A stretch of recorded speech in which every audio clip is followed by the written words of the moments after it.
To him, every day is Earth Day. Adam Carolla. Yeah, get it on. Got to get on the Tuesday. Get it on. Erik Griffin back in studio. Always great to see Erik. Yeah, my brother. How you doing? Eric's got dates. Good. It's going to be at the Comedy Mothership over there in Austin. That'll be April 26th through the 28th. Wait a minute. That's coming right on up. Yeah, that's this weekend. Laugh Factory for Netflix is a joke. That'll be May 9th. And the Comedy Zone. That'll be June 14th to the 15th, or and 15th, depending on how you think about it. It's always weird. We do the 2 and the 2, whether it's a day apart or 2 days apart. It's all right. Yeah. Right. Technically still true. It's technically true, but because I'm rhythm-based, it always makes me pause. That's what I tell people all the time. So good to see you, my friend. And I want to thank you for the wagon. He got my son a little wagon. It's great, little red wagon. Yeah, what is your son? 3 months old now? 11 weeks. 12 weeks on every Thursday. That's perfect. A little less. Yeah. Than 3. Yeah, it's great. How's that going? Oh man, you don't know you need it till you got it, right? I don't know. It's amazing. It's different. It's different, but I love it. You know, it's inspired me. I work out 3 times a week now, and I don't know. I don't know. It's you think you know love until you know. Like, I love my wife. I really do. She's like the best. But I would drop her into a volcano.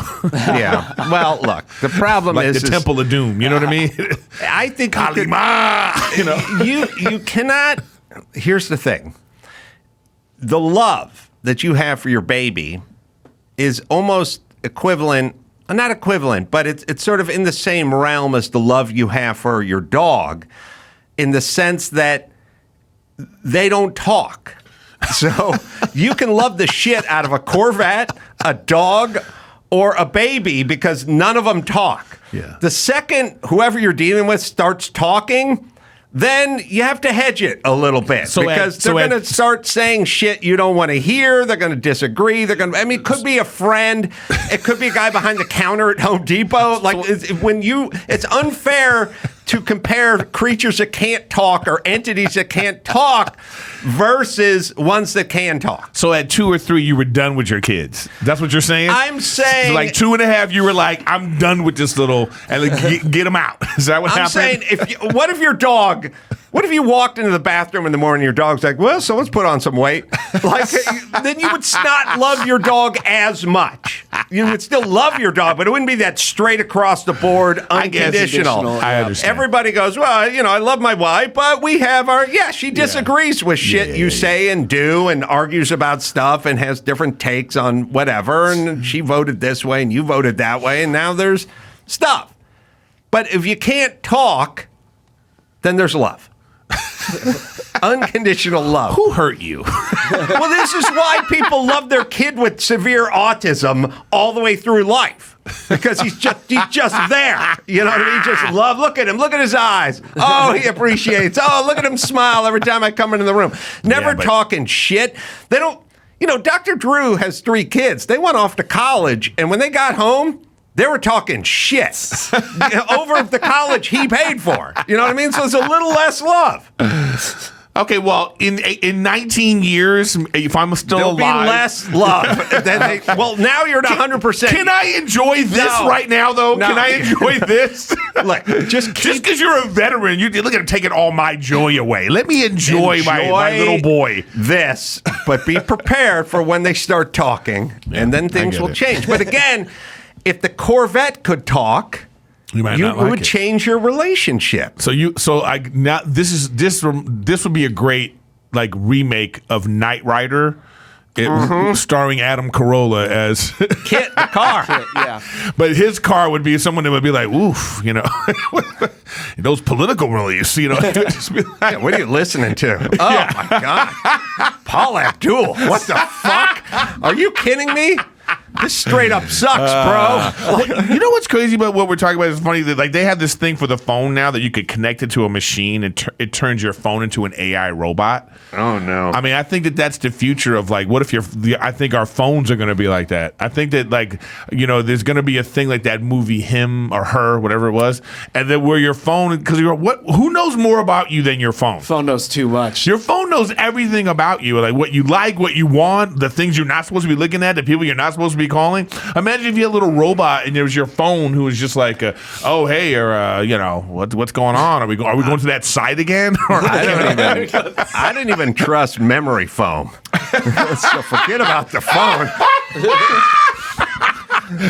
Oh my god! You're hilarious. Well, think about your foam mattress knowing with a memory. Yeah, your phone mattress. My phone mattress would be like, oh, are you gonna fart again? Right. Again? Then it goes to a party, starts drinking, and starts running its mouth. About who's beating off every day. Dude, I used to have a Android phone, and it would like at a certain time of day like do this reminder like, hey, are you gonna call so and so? Because you usually call them around this time. And I was like, ooh, that's not good if you're a cheater. Right. It's like, are you calling Samantha? You know. You know what I mean? Like, you usually call her at 11:30 p.m. from the other room. What's going on? You know, it's like, I don't know if I like where we're going with the AI and everything, man. I don't know if I like it. Look, it's a digital trail that is hard to argue with. You know, the plausible deniability of that digital trail is really going to be hard to argue with. Do you let anyone track you? I don't know. You know? I don't think so. Yeah, well, my wife, we like to the point where, like, I say I'm on the road, you know, and then like she knows I'm gonna be gone. She'll send me Target orders, you know, the store. Yeah, she'll send me she'll say like, oh, here's some like snacks and water and whatever for your room. I didn't even tell her what hotel I was staying at. Oh, right. This shit just shows up, and I'm like, okay. I think it's a little message to me like, I know where you are. Right. But I don't mind it. I like her knowing, you know. I think in this day and age, you kind of have to be on the straight and narrow. Otherwise, you are fucked. And you're also, I think you're screwed in your own relationship, but if you think you're running for public office or something and you got a couple of outstanding warrants out there in the Me Too department or something, wait, outstanding warrants? You mean like a weird tweet when you were 15? Right. Yeah, you're done. You're done. So everybody... You know, it's so funny you say that. I remember way back in the day, if a person knew they wanted to be into politics, it was a lifelong commitment. They knew like, I will eventually want to be president or whatever, right? So then they started, it was the straight and narrow from 20. Yeah. And you were working on your political career until it was time it was time. And then, you know, they weren't doing this. I don't know how anybody can run for anything now. Oh, when they were getting into Kavanaugh's hearings, they were opening up his high school yearbook, like reading, beers and boffing? What is boffing? What is boffing? He's 17 writing in a yearbook. They're pulling the yearbook out. Yeah. This is like pre-Twitter, but we still got a record. Because bringing her in as a witness. Yeah, let's bring Dr. Ford in here and let's talk about what you were up to in the summer of 81. Like, oh, Jesus Christ, it is on, which all that's going to do is eliminate any decent person from wanting to run for anything and attract sociopaths who do not care. Yeah. That's all. That's all this is going to do. And that's the two choices we have. Speaking of sociopaths, oh my God, did I have... What happened? There's a certain breed, you guys, somebody ought to do a series called Malibu Real Estate Agent, because real estate agents are up there with like sort of publicists and just folks that have like sort of a broken moral compass, who talk out of their ass, will say about anything all the time. Every single one of them's got a picture of themselves from 20 years ago on the bus stop or on their card or whatever, and then they're insane. Like in Malibu, there's always a picture of a dude. He's like surf dude, and he's got thing, and he works Malibu, and he'll get it for you and stuff like that. And Malibu's insane. Like, I looked at a condo in Malibu like 3 or 4 years ago, and it was like $2 million. And it was like, And you had to share a bathroom with, with the neighbor. with another family. Yeah, and I said, I walked in, and it was like surfer dude, you know, and I said to him, what's the square footage of this place? And he goes, yeah, let me check on that. It's like $2 million, and we got to check. You can't commit 1,900 square feet to the number one thing you need to commit is square footage. No. Price, number one, square footage, number two. That's it. Yeah. And then we can get to the new garbage disposal and whatever else. But that I had to go check. Then didn't know about it. So yesterday, there's this house that goes up for sale up at the top of my street in Malibu. And I'm like, all right, I want to go. They're having an open house.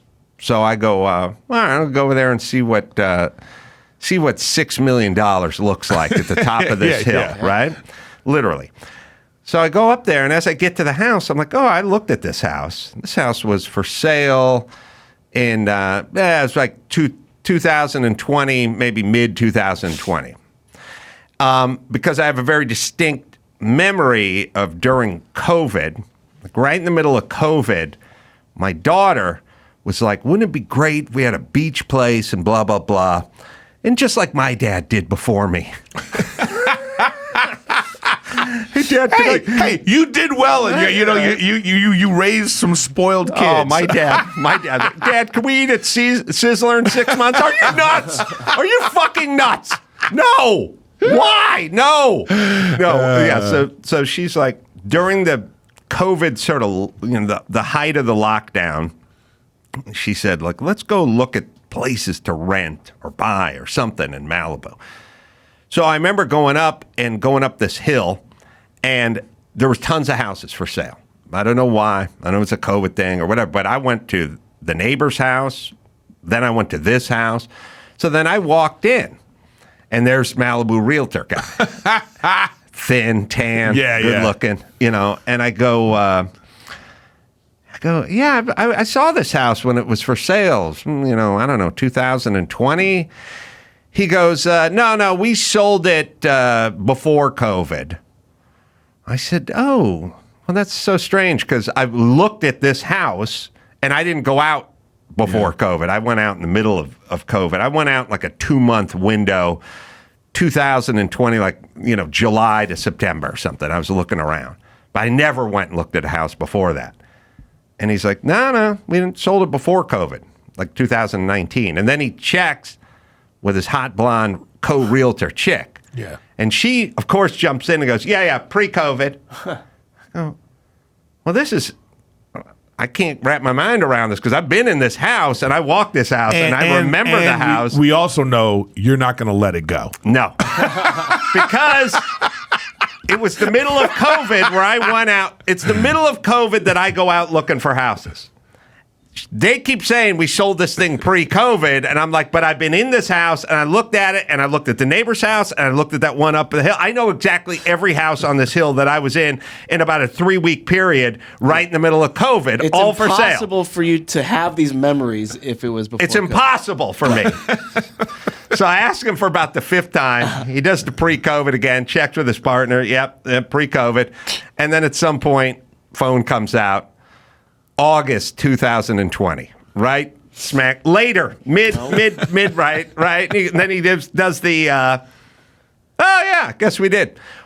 Here's the answer I want. I'll never speak again, at least in your presence. You know what I mean? Not, oh yeah. I said it 5 times. 5 times. I said I've been in this house, and it was after COVID or during COVID. Now, so that's basically my life. Now, what shall I do when somebody tells me something that I know is untrue because I was there? It couldn't possibly be that way. What do I have Let me to do? step in here. See, if he couldn't talk, we'd be having a great relationship. Now, you already had an interaction with this guy, and you already knew he was an idiot.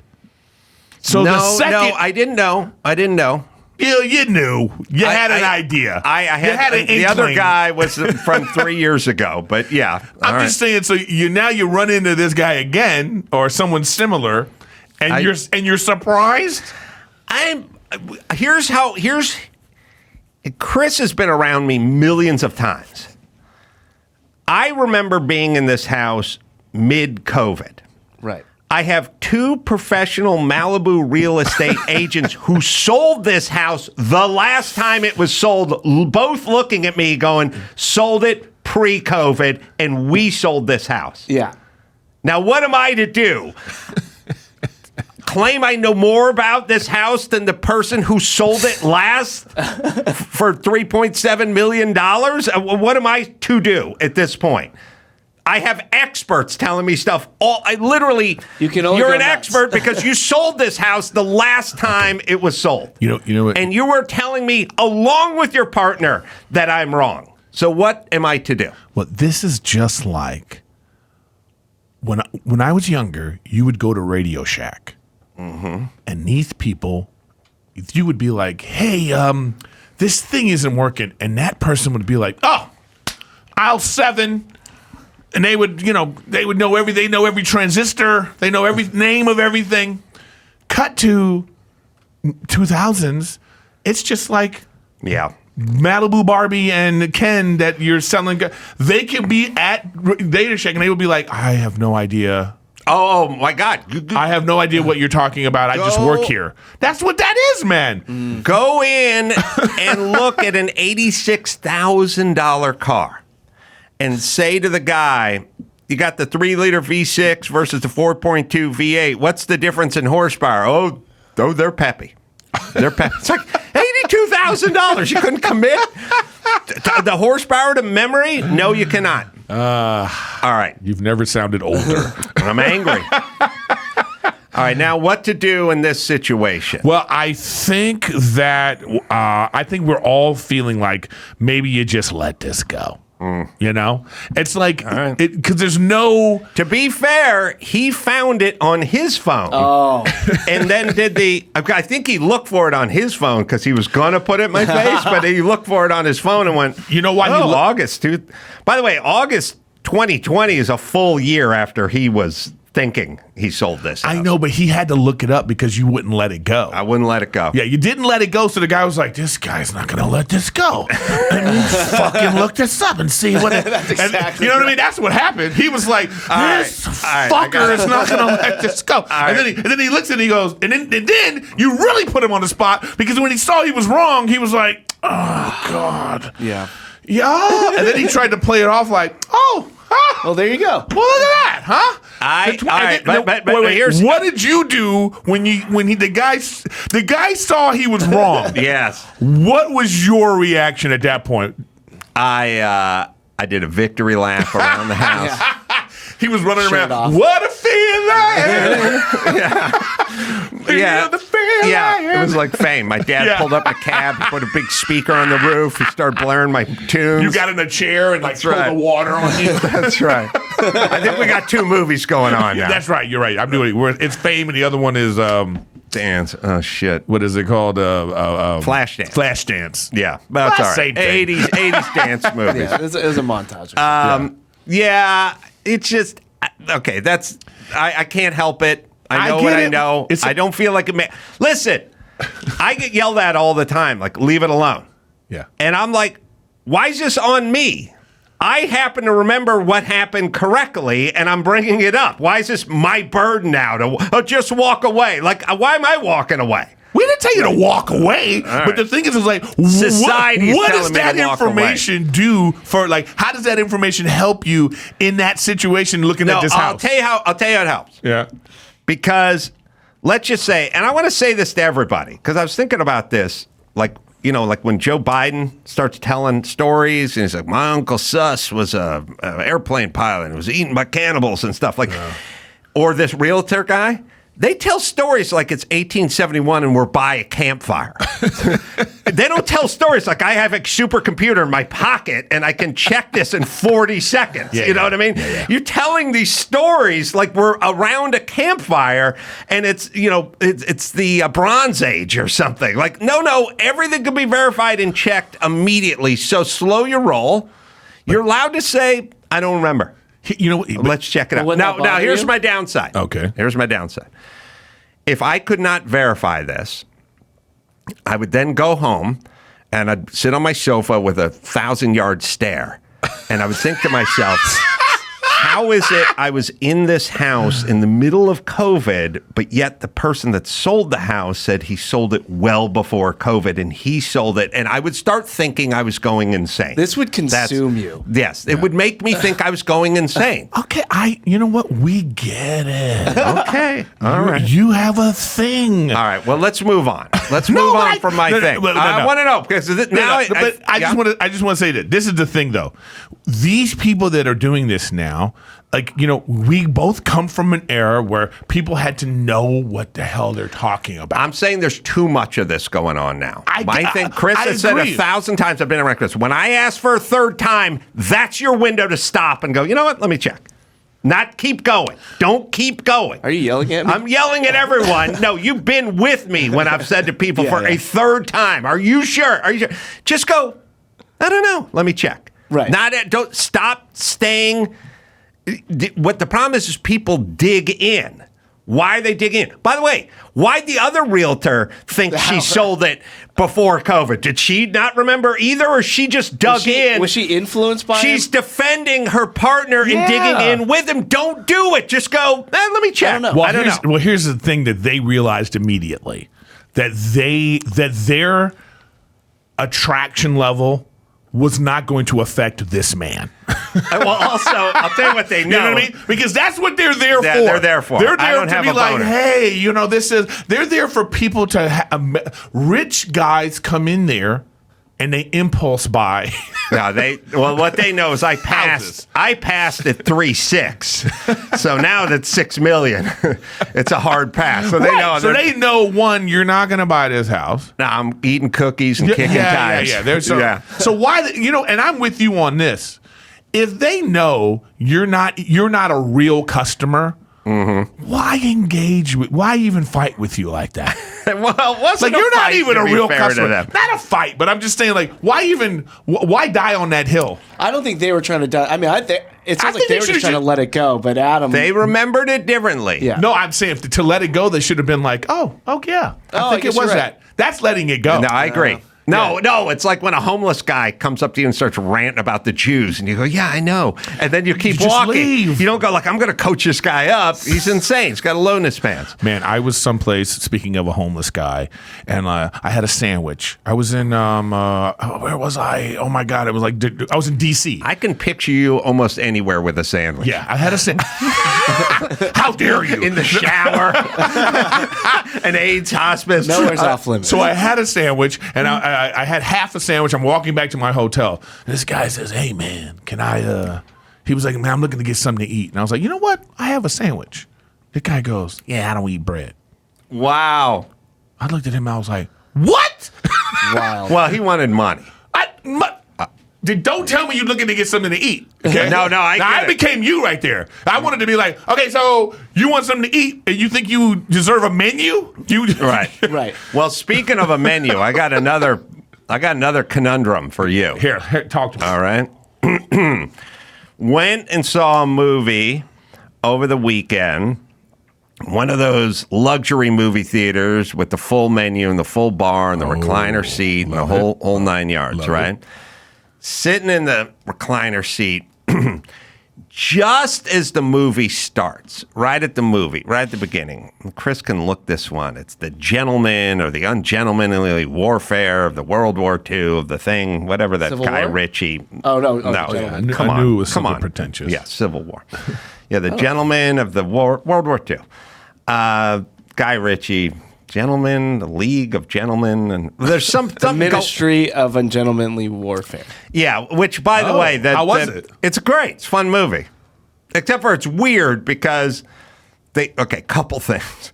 They do the thing where the thing is cast. It's got Asian, it's got Hispanic, it's got black, and then at the end they do the best part of all war movies where they show the actual picture of Captain Collins. You know, Yeah. and there's the guy, not one it's all minority white, it's around. all white people, and then you're sort of like, well, all right, they're trying to even it out, but it's like, yeah, but if you're a descendant or a family member of that guy and you're being played by a Hispanic woman or something, it's got to be a little weird for Grandpa who gave his life for World War II, who was named Officer Johnson, who was just this guy with blonde hair and a mustache. Like, it's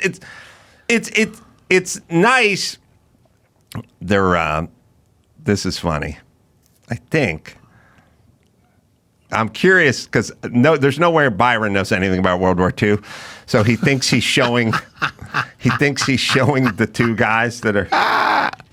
Byron, what did you think you put up on the screen just for fun? So I looked up the actor versus the real guy, and that's what came up. And you're right, I don't know anything about World War II. Right, but that guy wasn't playing Winston Churchill, and you don't know what Winston Churchill looks like. That's the sad part. I know he likes cigars.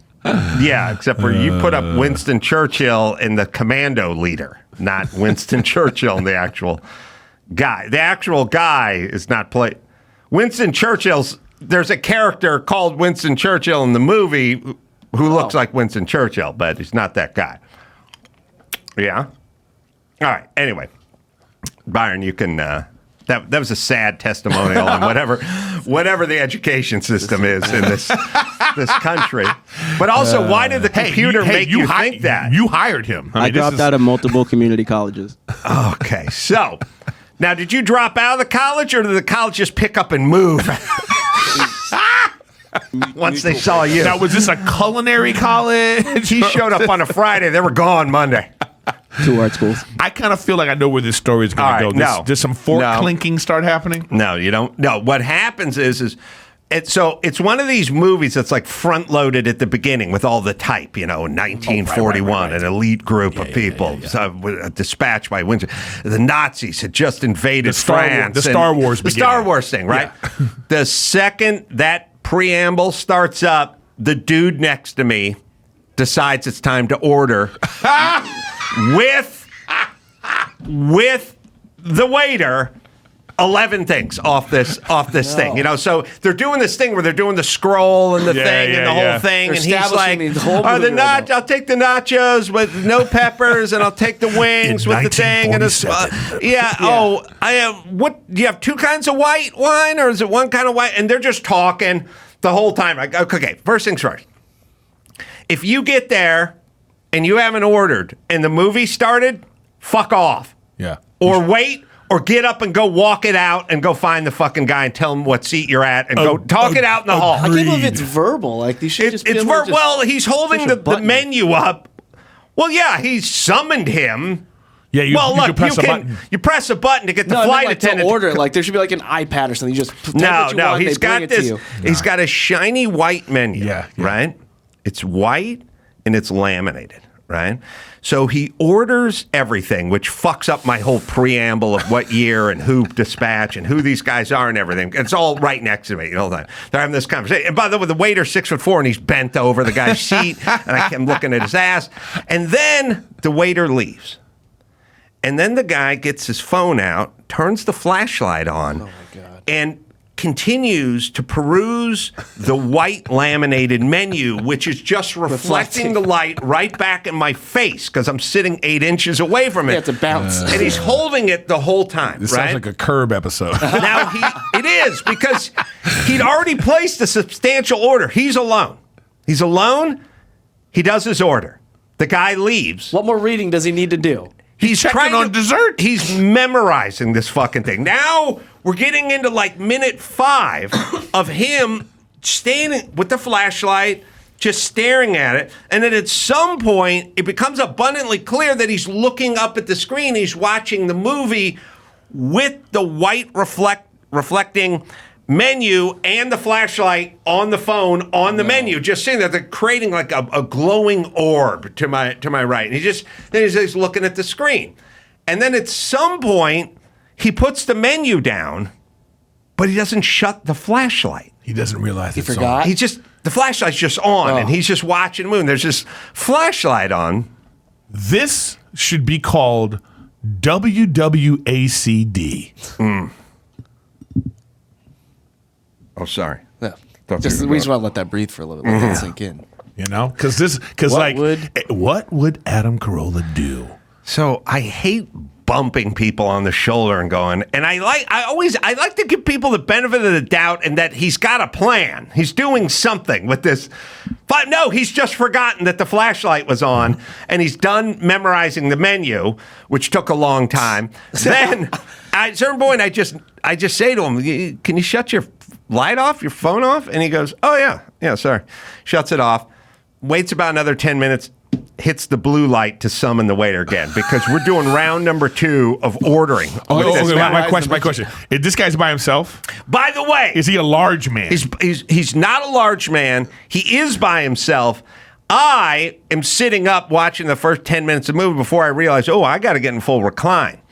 But I'm 6'2", and when I go into recline, if you're walking down the aisle, I got to move my feet and come up a little bit. Well, the waiter only comes from my side. He doesn't come from the other side. So now this guy keeps summoning this guy, and every time I got to lift my feet up, and he's got to come. All throughout the movie, the blue light is on, the summon light. I'm like, oh my God, the summon light.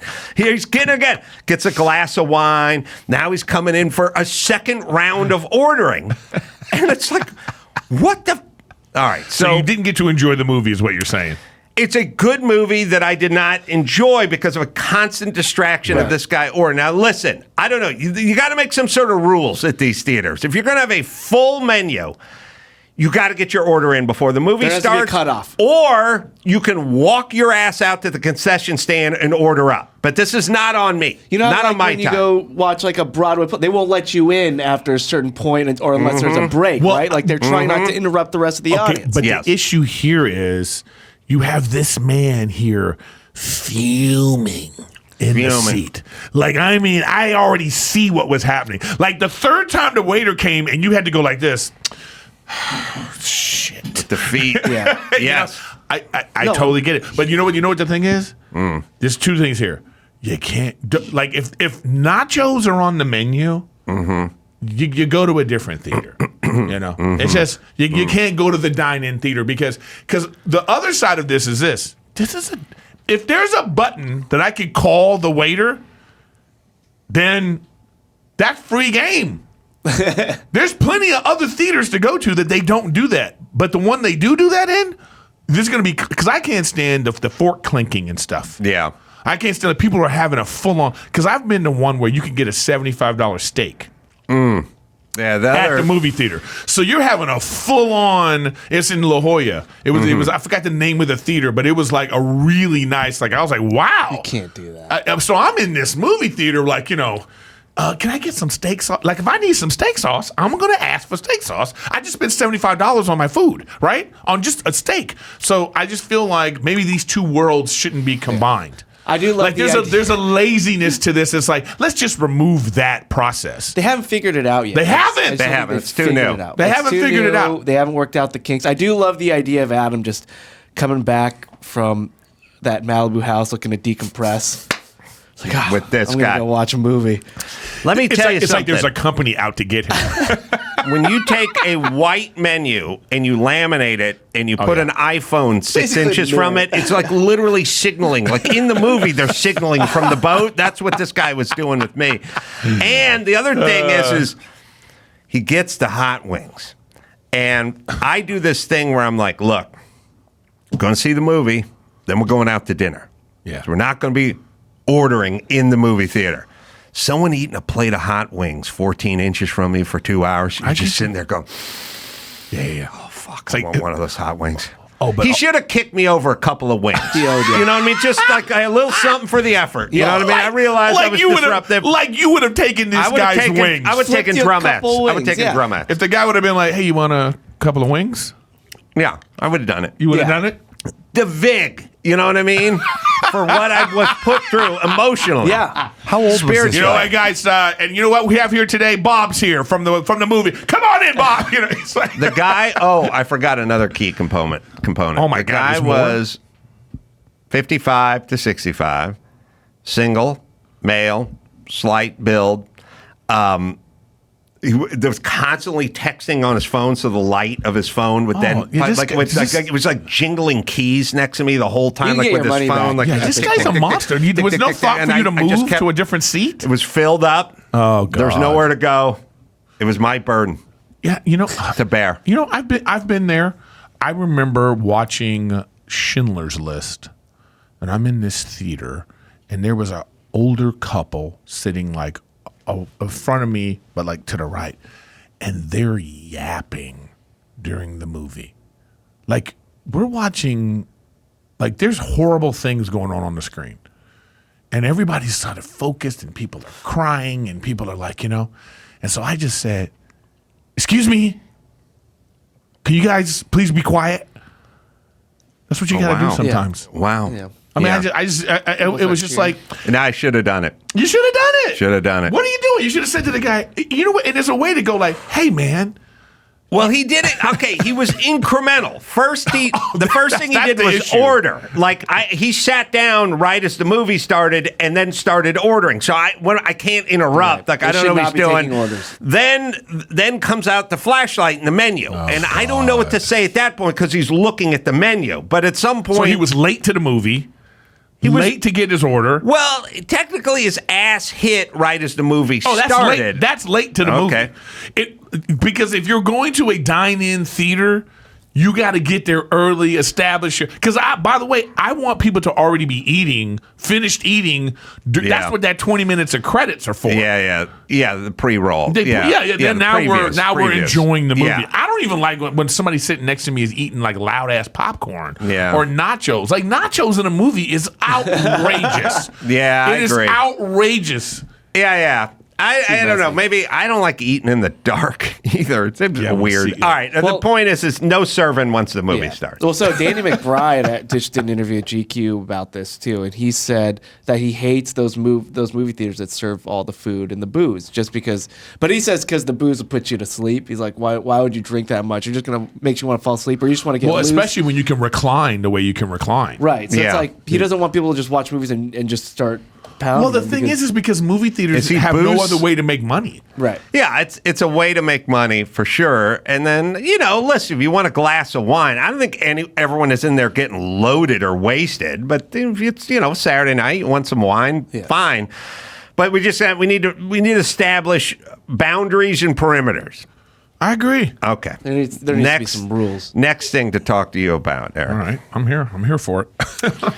I love me some California. Because I've always said this, we got rules and more rules and tons of regulation, tons of stuff, or we're Thunderdome and it's the fucking Wild West. Yeah. So or the rules lead to that. Well, so if you own a home and you'd like to add a deck onto the back of your house, that's permit city and soils reports, and we got to get the neighborhoods got to weigh in and see if they're okay with you having a deck in the back of your house, and then you have to get some guy, and then there's all these other odd jobs pop up, like you pay this guy as an expediter, he'll get it through the city in 4 months, you know what I mean? Like you have to pay a guy for that? Yeah, well, he'll get it through, otherwise it'll take a year to get the permit for it, and then there's the deputy inspector, and you'll pay that guy, and he'll show up. Like there's all this. It's the hardest thing in the world to do, to try to build something or to do a business or anything. When Jimmy Kimmel and Adam Perry Lang opened up their steak place in Hollywood a few years ago. And I remember I was talking to APL, Adam Perry Lang, or maybe I was talking to Jimmy about it. I was like, how's the business going? They go, well, we're not open. The restaurant's not open, but we're selling sandwiches. We do a steak sandwich. Adam Perry Lang does a, $80 steak sandwich, but it's fucking out of this world, right? But they were telling me we couldn't start selling the sandwiches yet because the blower fan that went over through the drive-through window, the pass-through window at the front that you would hand the sandwiches to was like on back order, and the city won't let you open a window and hand a sandwich to somebody without the blower. Unless there's a downstream of air coming. Yes, because a fly could get in and land in the mayonnaise or whatever. But I'm like, yeah, but 20 feet down the street's an illegal Mexican selling ghetto dogs, and Modelo's out of a cooler, right? Yeah, they're not interested in that guy. They're not interested in that guy. Yeah, there's a Spider-Man with a fanny pack. Right, who's stabbing somebody. Well, okay, not interested. You know what I mean? But this guy's selling food out of a lawn chair up the street that he made himself in his backyard. It's like, no interest, right? So we have this crazy chasm between here are the rules for the people that pay the taxes and want to start a business and follow the rules. And then there's the Wild West of the homeless. Then there's just guys who we do the bridge takeover. We just get in our Dodges, do donuts in the middle of the fucking bridge, and people film us, and we hang out of the fucking Dodge and film them, or we go to the SoFi Stadium. We just sell beers out front with hot dogs. We just do what we want. So there's a group of like wild renegades that just don't follow any rules, live wherever they want. And somebody tweeted me that somebody's building a house on the 110? Yeah. By the side of the freeway. You can't build a deck in your house, but you can build a house on the side of the freeway with no permits and no problemo. Is it a news story? Yeah. Oh, well, I'll watch that. Wow. Now at 10:30, living on the edge, a man builds a makeshift home in between the 110 freeway and the Arroyo Seco in Highland Park. That home has electricity, a garden, even a front door, all put together using items that other people have discarded. So what do neighbors think about the home located not far from their own homes? KTLA's John Fenolio joins us live from Highland Park with a closer look. John? Cher and Sandra, good evening to you. The encampments along the Arroyo Seco, which runs right next to the 110 freeway, have swelled in recent years. And as you're about to see, some people have gotten very creative when it comes to building a suitable shelter. The LA River. Riverfront property may be hard to come by in Los Angeles, but for some people living on the margins, Riverview? This is where they call home. There are many makeshift structures built with scrap material and trash along the Arroyo Seco next to the 110 freeway near Highland Park. They are among the more than 46,000 people experiencing homelessness in LA. Some of the structures, drug like addicts, they're not experiencing homelessness. It has a stone wall, walkway, front door, powered lights, even a hammock for relaxing. It appears well kept. The people living here did not want to speak on camera. What? They don't bother me, this resident tells us, echoing neighbors who say most of the people living along the Arroyo Seco are quiet and keep to themselves. Some of these structures are pretty illustrious. They are, and just admiring the work that they're doing out here, and I get, vitally attacked by these guys. But clearly not everyone agrees that this waterfront living is okay. What do you want the city to do? Clean this mess up. This does not belong here. This is public property, but that's not what it's supposed to be used for. Yeah. This is dangerous. As you can see down there, someone's cooking with an open fire out there. They're stealing electricity. I mean, come on. You feel bad for those folks? Yes and no, because, it sucks to say I know some of these people are here, for some reasons that they put themselves here. So, I do wish better for those people, but I cannot be sorry for those mistakes that they made. Others say just getting by in the City of Angels is becoming too difficult. It's messed up. I mean, it's messed up. Let's stop talking to people on the street. They never say anything. Especially here in LA. It's messed up, yo.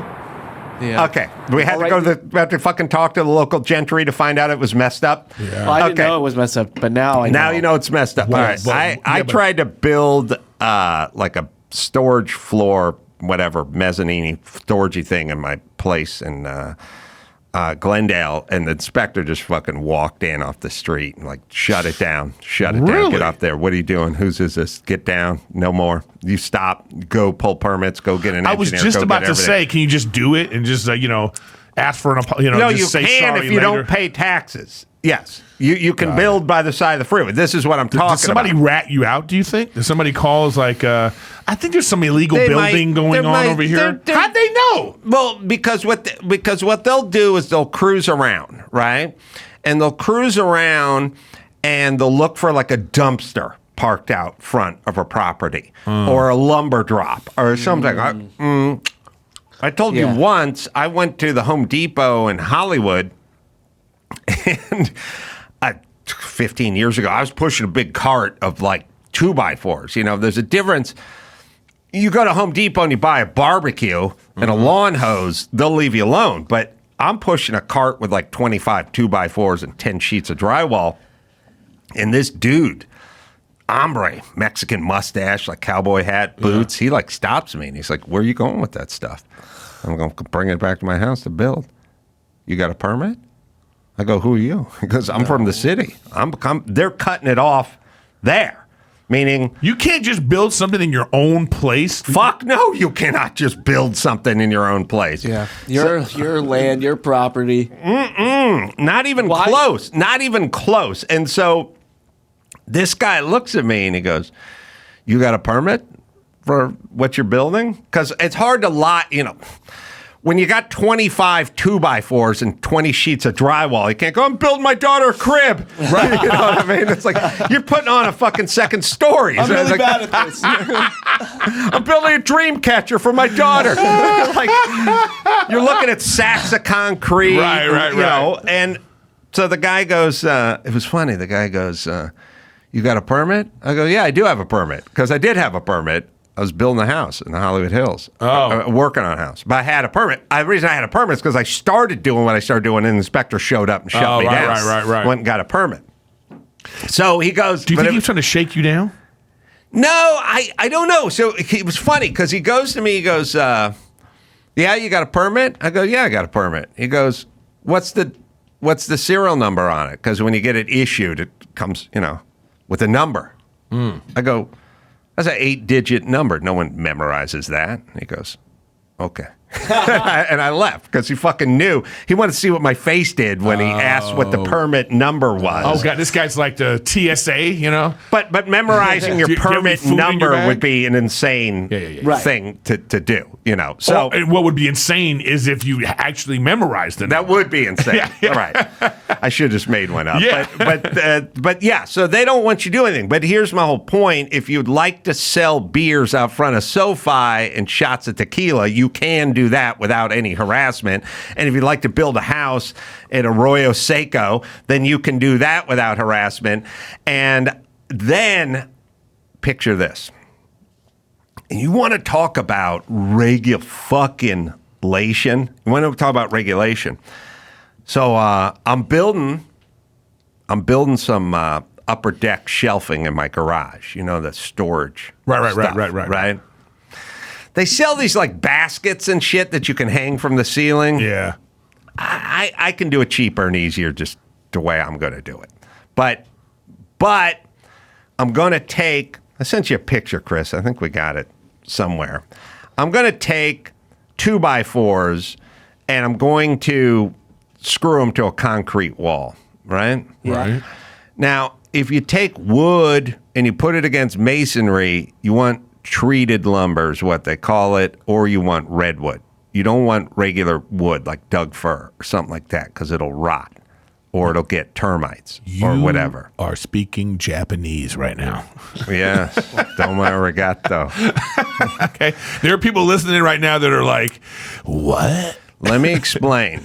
If you are going to take a wall and you're going to frame that whole wall out, frame it out with 2x4 studs. But the one stud that goes on the bottom that makes contact with the slab or the concrete or the footing or whatever that is, that should be pressure-treated lumber so it doesn't rot. Got it. Understood? Yes. I got a concrete sort of subterranean garage, so I'm getting pressure-treated wood and putting it against the concrete. Okay. Got it. I call the... Malibu lumber yard. Right. And I call them yesterday, and I get on the phone, and I go, "You got 3/4 plywood, CDX, good one side, like shop grade ply?" And they go, "Yeah, we got that." And I go, "You got 2x4 treated 2x4 studs or pressure treated 2x4 studs?" They go, "Yeah, we got that." I go, "You got 1x6 or 1x4, whatever it is?" Yeah, we got all that stuff. I go, "Okay." Then I said, "All right, I'll come over tomorrow and pick it up." And I get my truck. Then the chick goes, "Listen, we can cut the plywood for you."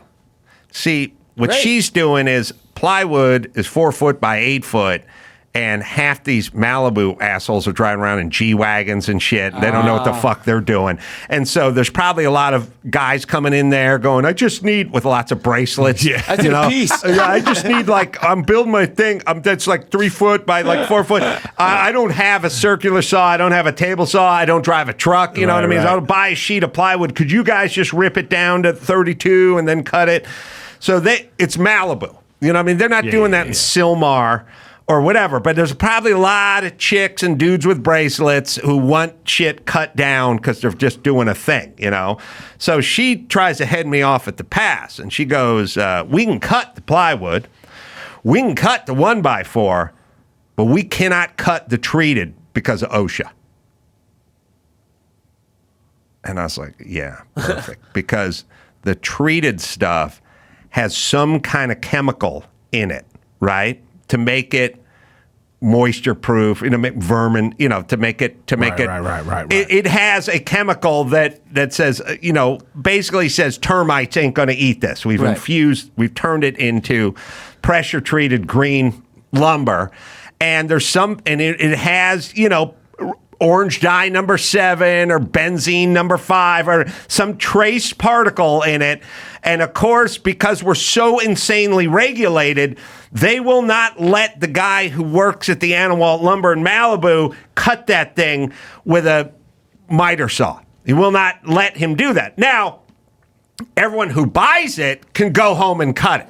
Which is exactly all I did, was take all the shit home, and then I cut it in my garage, because you have to cut it. You're not just running 8-foot lengths of, you're framing something, you're putting a ledger up or whatever. So it will be cut. It's just regulated that they can't cut it. And I'm like, okay, so you can't cut this pressure treated wood, which, by the way, I'm sure you could cut in any other state but California, but you're okay with guys building home units by the side of the freeway. That's where we're at. So that's where California's at. And my thing is, that ain't going to fucking work. Crazy. That's not going to work. But I knew the second she's like, yeah, I hope you don't plan on cutting. We can't cut. They cannot cut that pressure treated wood, which again, it's cut all day, every day, because everyone who buys, look, people build whole decks out of pressure-treated wood because it's outdoors. You know what I mean? It's like, imagine building a deck and never cutting the wood. There's just a sign that says, do not lick the wood. Right. But it's the same thing they put, on the gas pump, if you're pregnant, whatever. So we're insanely regulated and have no laws all at the same time. Yeah. Well, didn't you guys remember a couple years ago, the mayor of someplace in Alaska was saying that it is cheaper for us to fly the homeless people to Los Angeles? Because when you're at a place that has like weather, the city now becomes responsible. They can't have people dying on the street. So we have to get these homeless people and house them, and then they have to pay for all that, and it becomes like they're paying for all that stuff. It's easier to send homeless people to a place where there's a less likely for them to die because of the elements, and just kind of leave them to their own devices. Yeah. But when I see a house like that, I think so there's even a hierarchy amongst the homeless. Yeah. Like there's a good homeless neighborhood. He's the Jeff Bezos of homeless guys. That's the Malibu of the homeless got a hot younger homeless girlfriend now. He got her boob job. I mean, he probably did it himself. I live in Culver City on the west side, and then they had this freeway on ramp. Under the freeway under the 405, and it off Venice Boulevard, and it was just crazy encampment. But recently they found 3 dead bodies. And then boom, done. Really? Moved it all. So, yeah. So that's what it's going to take. The point is if these guys started cutting pressure-treated lumber in Malibu, the fucking city would be up their ass. But if you want to sell beer out front of SoFi or hot dogs, that's okay. That's okay. Well, they already got their tax because the city feels like we already got our taxes from them because they had to buy that stuff. Yeah, we need a guy out in front of SoFi with a circular pressure-treated lumber, a fighter saw, just have him cutting some imagine lumber. if you have some secret business that you're just cutting pressure-treated wood. You're that guy. I got a guy. Speakeasy. I got a guy. The guy comes over and like, hey, where's your wood? I can cut the wood. Yeah. I got a radial arm saw in my van. Come around back. All right. Well, let's see. We got some news to do. Certainly. Why don't we take a break? Eric will hang out. Yeah. We'll do the news right after this. Tommy John. Well, here's an upgrade. Tommy John. It's a life hack. Upgrade with Tommy John. Tommy John. Oh, you're so much more comfortable. and you'll be doing everything better with your Tommy Johns on. Second Skin underwear has dozens of comfort innovations like a supportive contour pouch and horizontal quick draw fly. That's right. I have them both. I'm wearing mine right now. Plus, breathable, lightweight, moisture-wicking fabric with 4 times more stretch than the competing brands. Over 20 million pairs sold, thousands of 5-star reviews. Tommy John doesn't have customers. They have fanatics. Like I said, once you get into them, you will not get out of your Tommy Johns. You'll be ruined for all other underwear, as I have been over the years. And like I said, I'm wearing them right now.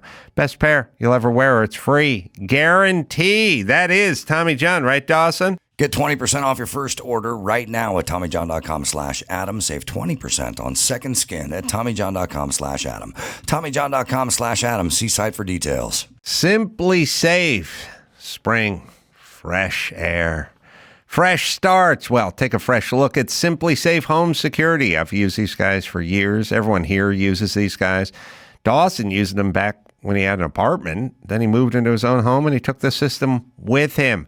Named Best Home Security System of 2024 by U.S. News and World Report. Best Customer Service according to Newsweek. Blankets your home with indoor and outdoor cameras, plus sensors for break-ins, fire, flood, and more. 24/7 professional monitoring. Less than $1 a day. No contracts. No long-term lock-in contracts. 60-day risk-free trial. Don't love your system? Return it for a full refund. Simply Safe gave me and my listeners peace of mind, and you should have it too. Get 20% off your system today when you sign up with Fast Protect monitoring at simplysafe.com/Adam. Get that 20% off at simplysafe.com/Adam. There's no safe like Simply Safe. Celebrating 15 years of podcasting, here's a memorable moment from the Adam Carolla Show's Ace Awards archives. Dude, there's like this 11-page thing I read about. It's like a transgender manifesto. It's like the manual. You should say this. You shouldn't say that. You should say this. You shouldn't say that. I was like, where's the manual for the fucking Jews when they came out of Nazi Germany? That's a trauma. How do you speak to them?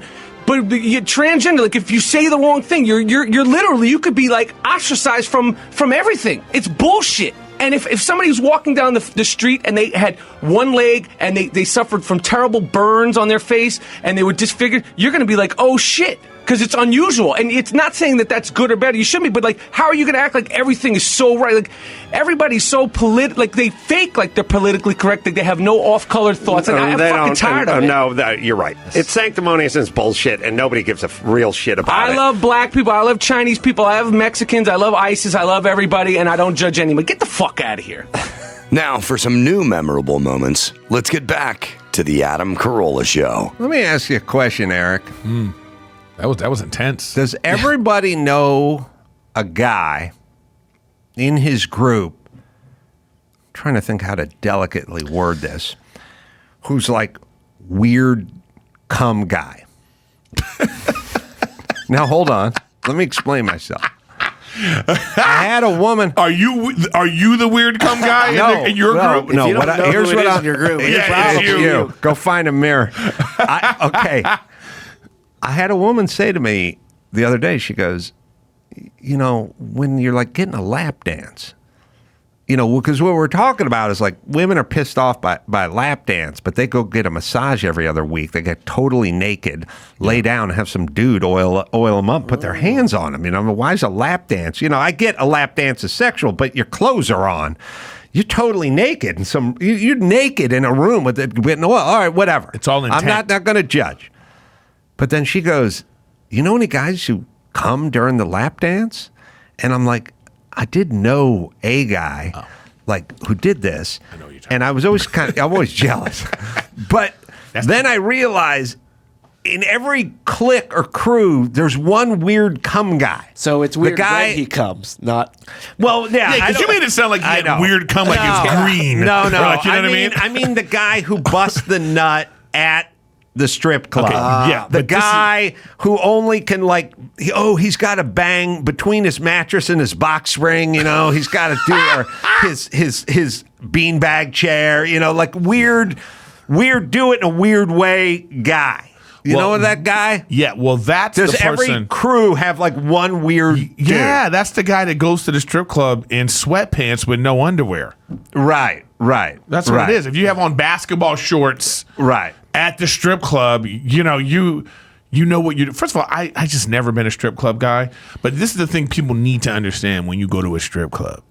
The moment you walk through the threshold of the strip club, you are now a piece of shit. Okay? And it's fair game for those women to try to get as much money out of you as possible. Okay? Now, the thing is this. You know who gets it the most at strip clubs? Who gets treated the most, the most terrible, is the nice guy at the strip club. Because once you walk through that threshold, they look at you like you're not supposed to be here.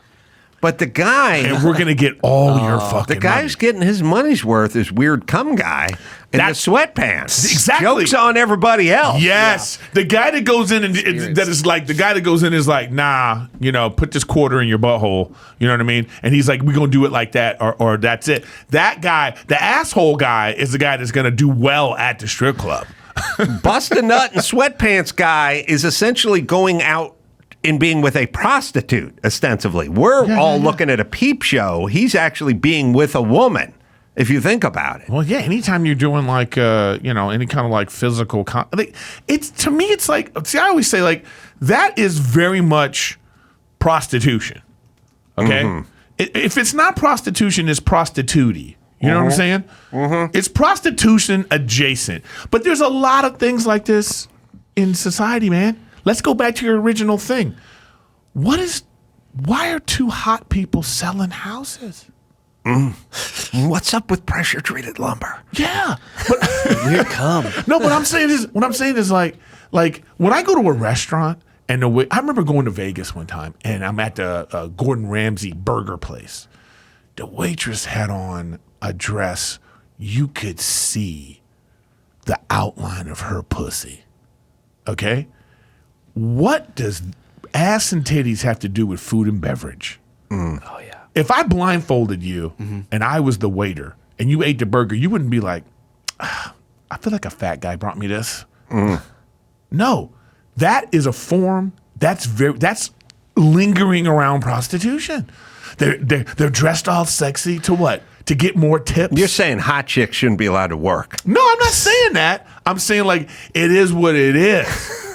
I'm saying like, hold on, you know what you're doing. You know what I mean? Like when you and that's why sometimes when you're at a restaurant, that's why sometimes you're at a restaurant and then like the waitress is dressed like super like whatever, and you're a guy, you're like whoa, like and then they're giving you that look like, can you just order? And I'm like, wait a minute, this isn't government assigned. You know what I mean? They didn't send you a letter in the mail like, yo, you have to, dress really slutty at the restaurant. Are you going to get arrested? It's like, so everybody's put in this weird situation, but there's a lot of things like that. Like, why do we have cheerleaders at games dressed the way they used? They don't do it anymore, actually. If you start to look at the things, it's less and less slutty outfits. Yeah. It's less, it's like a lot of pantsuits at the cheerleading games now. Yeah. You know what I mean? But anyway, my point is, that's what that is. You go to the strip club and it's like, I'm still care. Look, what are we I want to know. Does about? everyone have weird cum guy in their group? That's all. There's always a dude who's you can tell because they bust a nut at the strip club when no one else can do that. Yeah, but he's also weird. Dawson, that's not me. No, but you know that guy. We got a guy at a bachelor party. Oh well, that's amazing. When the two chicks are going at each other and they want to see who wants to dance, whatever. This guy stripped down to his underwear and laid down on the floor so that in front of all of us dudes, he just said, "I'm losing my clothes, man. I'm getting into this." Well, I don't know if he's still that. I don't know if he's that guy though, Dawson. Well, I would say okay. Yeah, you're just talking about a guy got drunk at a bachelor party. But no. But the guy was like he busted nuts. That guy. I don't know if he does. I never asked him. Yeah, that's okay. Dawson, I don't think you know what we're talking about. Yeah, but what's weird? Talking about. Hold on a second. Dawson, a guy goes to a bachelor party, drinks too much, and gets wild. That's every guy. That's not what I'm saying. He busts a nut. That guy. That guy who busts a nut? Yeah. Oh, he did bust a nut. Well, I don't know, but he also took somebody into the back room and had fun with her back there. It just... Well, that's not weird cum guy, though. That's have sex with someone guy, right? Okay, then I don't know. Forget it. All right, Dawson, you're not allowed to be offended because I brought up the premise, and then you jumped in with what every 22-year-old does at a bachelor party or wants to do. That's all. Guy was in his 40s. It's not weird cum guy. Weird cum guy is bust a nut at a strip club guy. But that's not unusual. I wouldn't say that's weird. You're being You're being sexually. We're being sexually aroused at a strip club. It's not weird. It's not weird to do that. I don't know what you're talking about. I'm saying a weird cum guy would be like you're supposed to at the movies or something. It's you know what I mean? bodily function. No. Weird cum guy would be like during a love scene in a movie. You hear. There's another weird thing where, like in high school, he was screwing something weird, like a pillow, or does a weird face. He does it like beats off laying on his belly. You know, with a weird rub against a throw pillow. Couch cushions so weird. Yeah, that's what I'm saying. That's weird cum guy. Yeah. And who was that guy for you? We had a guy in the man show who, when we'd go to a strip club every once in a while, would show up in the sweatpants with the paper towels down his shorts, like that guy. There was that. I wish I could remember his name, but that guy knows the game. He's prepared. He's prepared. Yeah. But I don't even know if they even allow you in the strip club. I mean, I don't know if there's a dress code at the strip club, but that's clearly like, what are you doing? All right, this guy's defined by an unorthodox way of orgasming through masturbation or through a lap dance. He's the beat off on laying on his belly, hump up throw pillow guy from high school. He's the guy that's in the pool, having sex with the bubble with the Is this strictly solo? If you're with a woman, if you're with a woman, then no, all bets are off. That's the strip club. Yeah, but your pants are on, and she's just rubbing on you. The only reason why his pants are on is because the strip club establishment would kick him out. No, I get it, but he's able to have an orgasm with his pants on, is what I'm saying. Oh, well, that sounds like a guy that that sounds like a gift. I get it. He's unorthodox. You're not thinking about the future. All right, let me see if I can make this clear for everyone listening. There's 10 people, 10 of your buddies. Got it. You all go to the Spearmint Rhino in the City of Industry. Only one guy busts a nut. Yeah. One guy. That's weird cum guy out of that group. It's not like you all leave and 7 of you busted a nut. That's not how it works. It's one guy, and then that guy has a weird relationship with he started masturbating when he was 14 by like humping the cat box or something. There's something weird in that guy's past. You know what I'm saying? I think they were all kind of like not on board fully with you because you're talking about a strip club. Now, hold on. This guy is an extra horny guy or frequents prostitutes guy. That's just a horny. That's just the guy. The fucking guy's label. That's not rub and tug guy. It's not that. This is weird orgasm guy. Gotcha. That's what I'm. He's a fetish guy. Like maybe he wants to, have sex with treated wood. You know what I mean? Like he just rubs his. You know what I mean? He's unconventional. I do have a friend that I can imagine. I have not gone to strip club with him, but there's no doubt in my mind that would happen. And I also had a friend growing up who he had wet dreams. Oh, that happened. That happened to me when I was like 15 or something. Yeah, but I feel like weird cum guy would be the guy that like.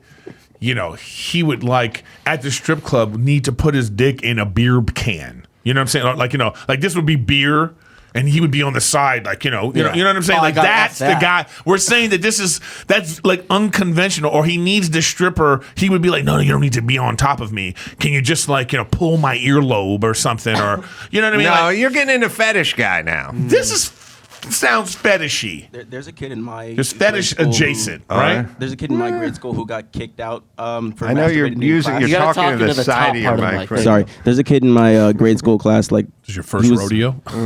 Yeah. Yeah, grade I'm so school. nervous around a star like Erik. This kid in my class would masturbate frequently during class and stare at the girl, so I'm sure he grew up to be that guy. Could be. That's Could be. different, but that's not the same guy. That's a pervert. Yeah, That's a pervert. You guys are reading too much into weird cum guy. He's not We're fetish. trying to lock He's it not down fetish in our guy. heads. He's not All right. freaks out at a bachelor party guy or takes a chick back to the room or any. Yeah, he's not that's that guy. different. This is just in an unconventional. He's able to orgasm in weird places, Right. Unconventionally. Okay. right. And I think what we're saying is at a strip club with sweatpants on is not a weird place to have an orgasm. What I'm saying is if 10 guys walk into that. Okay. And one of them, only one has an orgasm, Right, then right. it is strange. No, I don't think so. I think don't. that he's enlightened because the other guys that are there, I would venture to say that they all would love to have an orgasm. I'm not making that argument. But what I'm saying is, but they can't because of whatever's holding them back. This guy at the strip club sounds free. Well, let's call this guy Erik for the sake of argument. Just a strictly example. Wait a minute. I can't empathize with the guy. It's not a value judgment. Right. Okay, so Erik with a K. Erik with a K. My God. You're going to jump on board with this. No, this is just hypothetical. Yes, every guy would like. Every guy who went into a Subway and ordered a sandwich would like to come before he left. There's no doubt. I'm just saying most of us can't do it. This guy can. That's what I'm saying. I think you all can. Oh, so you can do it. No, I'm not. Maybe, but what I'm saying is this: if this people you know right now, if the four of you decided to go to a strip club after this, okay, the reason why you can't come is because you know each other, and you don't want that vibe. If you would come back to work and I can't look at you the same or something. You think like that. What I'm saying is this guy is just kind of like, guys, we're at a strip club. He's free. I'm free. He's emotionally. This beautiful lady is in front of me with big ass titties. This is all okay with me. rubbing on me. I got to the point and I finished. No shame. There's no shame in it. You feel shame. That's why you don't orgasm at the strip club. Well, listen. Let's take a commercial. Listen, Dr. Ruth. Biggie Ruth.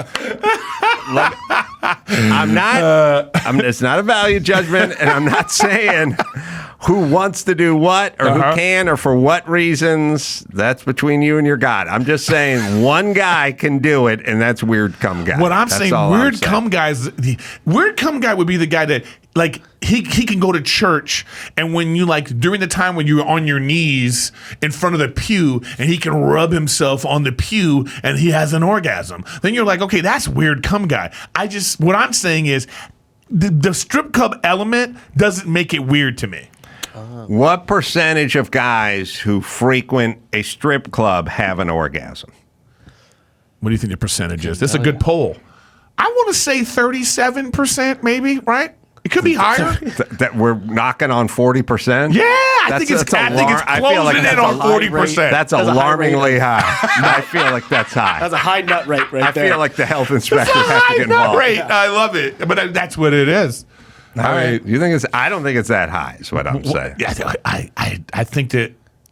Why wouldn't it be high? We got to talk to some strippers. Yeah, we got to. That's the. You know what? I saw a Strippers Chronicles article, and the strippers were saying these are weird stripper experiences they've had, and then one girl was saying that like her father's friend. When she turned 18 and she was stripping, and the father's friend paid her $20,000 to have sex with her. You know? What do we? So I'm saying is like, I'm sure if you talk to like any number of strippers, they'll tell you crazy stories. You got at 37%. I think it's 37%. What do you got, Chris? 5%. Dawson, what do you got?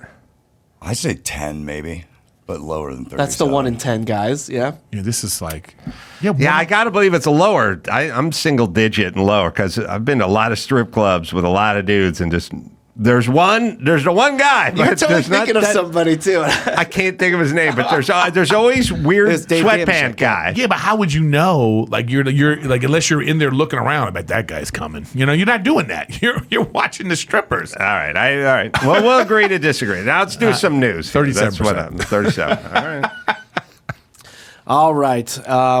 changing gears here. So we just obviously heard about Erik's baby. Are you guys breastfeeding? Yeah. Yeah. So that's a lot of work. Full on breastfeeding. Every few hours. So there was this mom in Australia who went to a comedy show watching comedian Arj Barker.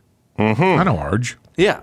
Yeah, Arj. And he was performing out in Melbourne on Saturday night. And Is Melbourne and Melbourne the same place? That's how you say it in Australian. Oh, they say Melbourne. Melbourne. All right. And and during the show, this woman is breastfeeding a baby. Mm-hmm. And then the baby started getting fussy, and he said about 50 minutes into the show, Barker 50 or 50, 50 minutes into the show, Arj said, you have to leave. I'm sorry. You have to leave. The baby's just too loud. It's ruining the rhythm. And the whole crowd was cheering on. So it was a very controversial decision. She was humiliated. She leaves. A lot of other people leave on her behalf.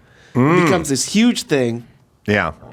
And he's gone on like other shows saying, look, it wasn't necessarily the breastfeeding. It was just the baby was just being fussy and loud, and it was just like it was the audio of it. Like it was just messing up with my rhythm, and I didn't think that it was appropriate for the rest of the audience to have to suffer through that. This is so infuriating. But she's saying, I never get to go out anymore. I used to go to comedy shows all the time, but I have my kid now, and I just wanted to enjoy it. That's the choice you made.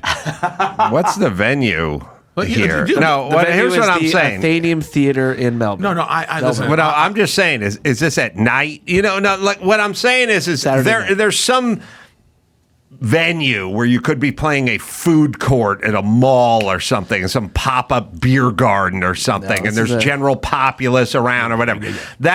Shit can happen. Yes. Daytime, whatever, open theater seating. show? But a theater at night, you do not bring. You don't bring your fucking infant. The baby. No. See, and that's what I'm saying. The problem here is the origin story of this. And the origin story is this theater allowing a woman to walk in with a baby. That's what he's saying. I know. He's like, look, my show is for audience 15 and up. Why did they let the baby in? They didn't act in time to where it became a huge thing to where all these guys were like yelling at her to get out, and she felt Listen, attacked. we went nuts. Here's what happened with breastfeeding is basically what happened with the trans community. Let's hear this. At the beginning, it was weird and shame, hey, freak, get away from me. Oh, fuck that, And like, that's what we did with breastfeeding. Like, hey, come on, put your titty back. We're outside. You know what I mean? Hey, we're at the zoo, lady. Go fucking in the bathroom and do it. No one wants to see this, or I shouldn't have to see this. Like, we went full shame. We went shame with breastfeeding the same way we went shame with trans shit. Then, at some point, we decided that everyone who breastfed and everyone who wanted to get their cock and balls cut off and call themselves a chick was a hero. And then the last 10 minutes, we went, now we must celebrate these people. It's like, listen, we don't need to celebrate trans and we don't need to celebrate breast.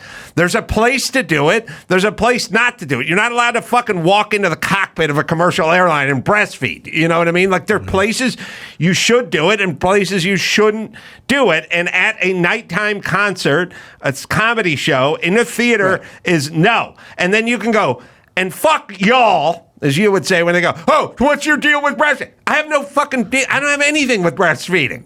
But like anything else, there's a place and a time, and there are restrictions. When you have kids, you go, I don't get to go out. Well, then you have to pump, and you have to hire a sitter or whomever, or not go out. You don't get to just go, what the fuck? There's nuance. Yes. There's no nuance this is anymore. all on her. This is exactly. What? Is there more to this story? She's suing, So she goes on shows now talking about how humiliated she. Right, but what she gets, what she gets is the sympathetic fucking pussy whipped henpecked fucking spineless douche who sits there and goes, oh my God, are you okay? Are you okay? Yeah. Like where they go, hey, bitch, don't bring your fucking toddler, don't bring your infant to a comedy show. Yeah. And that's it.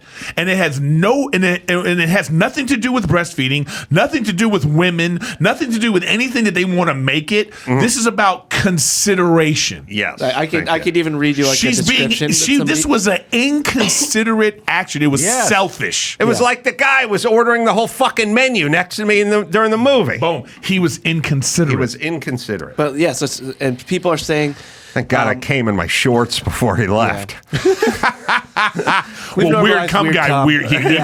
He orders nachos when the movie starts. So somebody who was there at the show wrote an Instagram post saying this is a masterclass in what not to do. A baby was somewhere towards the front being noisy. It was throwing off the rhythm. I would argue comedy isn't the place for babies. Arj made a couple of jokes that involved the baby. In turn, the baby got louder, and Arj asked the woman to take the baby outside. What ensued was a tense, silent standoff of confusion between the woman not sure if it was a joke she had to leave and Arj trying to get the show back on track. What then happened was what made this whole thing awful and gross to witness. Men in the crowd loudly started telling the woman to get the fuck out. Loud, aggressive male voices. Arj did not intervene or tell the men to calm down, to not speak that way, to treat these people with respect in any way. The woman then got up and left with her friends. Shortly, she was followed by other women in the crowd, and for the rest of the show, groups of people continued to leave. It was the worst performance I've ever seen. To encourage or condone male mob mentality is part of the wider problem of aggression towards women. Wider problem. What was gross was Arj made jokes about how he loved the power. It's the power of perception of power that continuously puts women in danger. Men do fucking better. So that was a post from somebody who went there that went viral. Fuck everyone who says to do better, by the way. And then, so now let's watch her on the show. So here's her. Okay, so I'll set this up. She's being interviewed. While being interviewed, she starts breastfeeding the child. Oh, she has. good. I mean, you got to breastfeed every few hours. You got to make sure that baby gets. He's doing a nutrients. 7-minute interview. But what's great is this baby. You can't time that one out. Listen, I like to shit and I like to eat, but I can carve out 4 minutes. When I pop on. Yeah, if I go on Sean Hannity's show for a 4-minute hit, I'm not shitting and eating. You know what I mean? Like I can go, you know what? I'll take do it down. better. Do better. You got to do better. Yeah. Well, so she just finished breastfeeding and she's talking about the story, and the baby just starts getting really fussy. Oh, perfect. It's great. I'm going to expose myself here. So I just thought it'd be really nice to do something that I hadn't done in a while. And just sort of get back to sort of a pre-baby me. Oh, was this happening? Yeah. And hey, super cranky right now. Okay, maybe she can go to Dad just for a quick second. But like, you know, a mum with 3 little kids, I reckon you need a laugh. Let the baby. You can hand that baby off. Get that baby out of here for this interview. No. You know what? making You know what? This is Arch's perfect. point. Perfect. No. But again, let me say this. Two things can be true at the same time. That's the thing that's weird about this. People like to think that there's some sides. These two things can be true. Okay. One, this lady should not have had her baby at a fucking show. And two, the people in the show could also could be rude and aggressive. Okay? So maybe they're wrong, she's wrong, and the origin of it is them allowing, like, don't have babies at shows. And like, look how her baby's acting right there. Like, that whole interview was like, and these fucking fucks, right? They wanted to be like, they wanted to be woke, but then they were like, oh, this is actually fucking annoying. Yes. You know what I mean? That's what the lady was like. She was going to be like, men, right? Men. And then she was like, oh, actually, your baby's fucking annoying. Get it out of here, right? Yeah. So what I'm saying is that it doesn't have to be absolutes.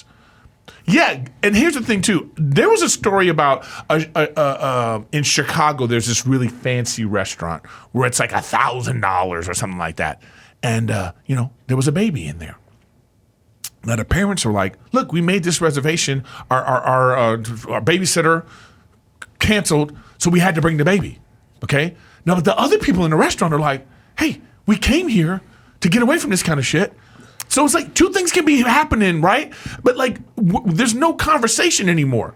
Like it has to be this. It has to be this, like, men are terrible, and all this shit, as opposed to like having like a real nuanced conversation of like, hey, ma'am, we know you want to go out, but you can't anymore because your baby doesn't know how to act in public. So maybe get a babysitter. And hey, guys, at the show, when this kind of stuff is happening in a society right now where women feel whatever, hey, maybe let's not be assholes. Let's have the conversation like that. But they don't want to do that. And it's these woke fucks that make it the worst. Right. Where there's no conversation. It's us versus them. And it's like, nah, man, let's just have a conversation about this shit. A lot of people were wrong in this situation. Mm-hmm. Right. Yeah. Well, listen. First things first. Go on. She brought the kid. She's wrong, and nothing else would have happened. It's like they're what happens is the cop pulls over the guy and he tells him to get out of the car. Then the guy doesn't get out of the car. Then the cop calls for backup. Then they try to pull the guy out of the car. Then they pull the guy out of the car. Then they start wrestling. And then at some point, an overzealous cop shoots the person they're wrestling with. And then they go, "What's up with the cops?" And it's like, "Don't wrestle." And they go, "But you think it's okay for a cop to shoot an unarmed citizen?" Like, no, but it can all be avoided. Do not wrestle with the cops, and do not bring your baby to a comedy show at night, and we can avoid all of this. I know, but it's like That's what I'm saying. I agree. It's just and also when you got drunk, especially Australian guys at a comedy show. Oh yeah. And some shit happens in the crowd, shit's going to happen. People are going to say shit that's not kind. It's such a weird thing. It's like this. It's like, you go to a comedy show and we make people buy 2 drinks. Right. So we're saying to people, hey, drink, but don't get drunk. Right. Have a good time, but not that good of a time. Right. Because that's what happens. Right. Right. It's like when you go to a strip club, you get aroused. But don't have that good of a time. You're that guy. Yeah. So I we're saying, got it. Get aroused. I got you, that guy. But he's like, get aroused, but don't come. All right, one more. All right. Well, so did you hear all the stuff that's happening with USC in the valedictorian speech? No, I didn't see that. Oh, brother. Yeah. You saw that? So the valedictorian is Asna Tabassum. Uh-oh. And USC has... Oh, we freeing Palestine or something? Well, we won't know because USC has decided to skip the speech. Why? Because the reason is because there's been alarming tenor of reactions to her selected as valedictorian, along with intensity of feelings surrounded the military strikes in Gaza that created substantial risks relating to security. So she... That was the reason they gave? Yeah, she's taken on an alarming tenor as activists objected to her minor, which is resistance to genocide. Oh, she's gonna be pro-Palestinian. Oh, she's gonna I see. And they just are like, look, we don't want that here. We're going to just not do the speech. And now, so there's a lot of hubbub about that. And so they canceled this year's valedictorian speech. And now, because of that, they're like, you know what? Let's just cancel all the speeches. So they were supposed to get commencement speeches from John M. Chu, who directed Crazy Rich Asians, and Billie Jean King. So they have also been canceled just because they're like, look, no speeches. Let's just move on with it. That sucks, huh? This is where we're at. Yeah, no host for the Oscars. Yeah. You know what I mean? Let's just get rid of everything. Yeah, they should. Anytime they do something, they get accused of racism or something. They should have AI do it. We're just getting to a point where you just have to get rid of everything.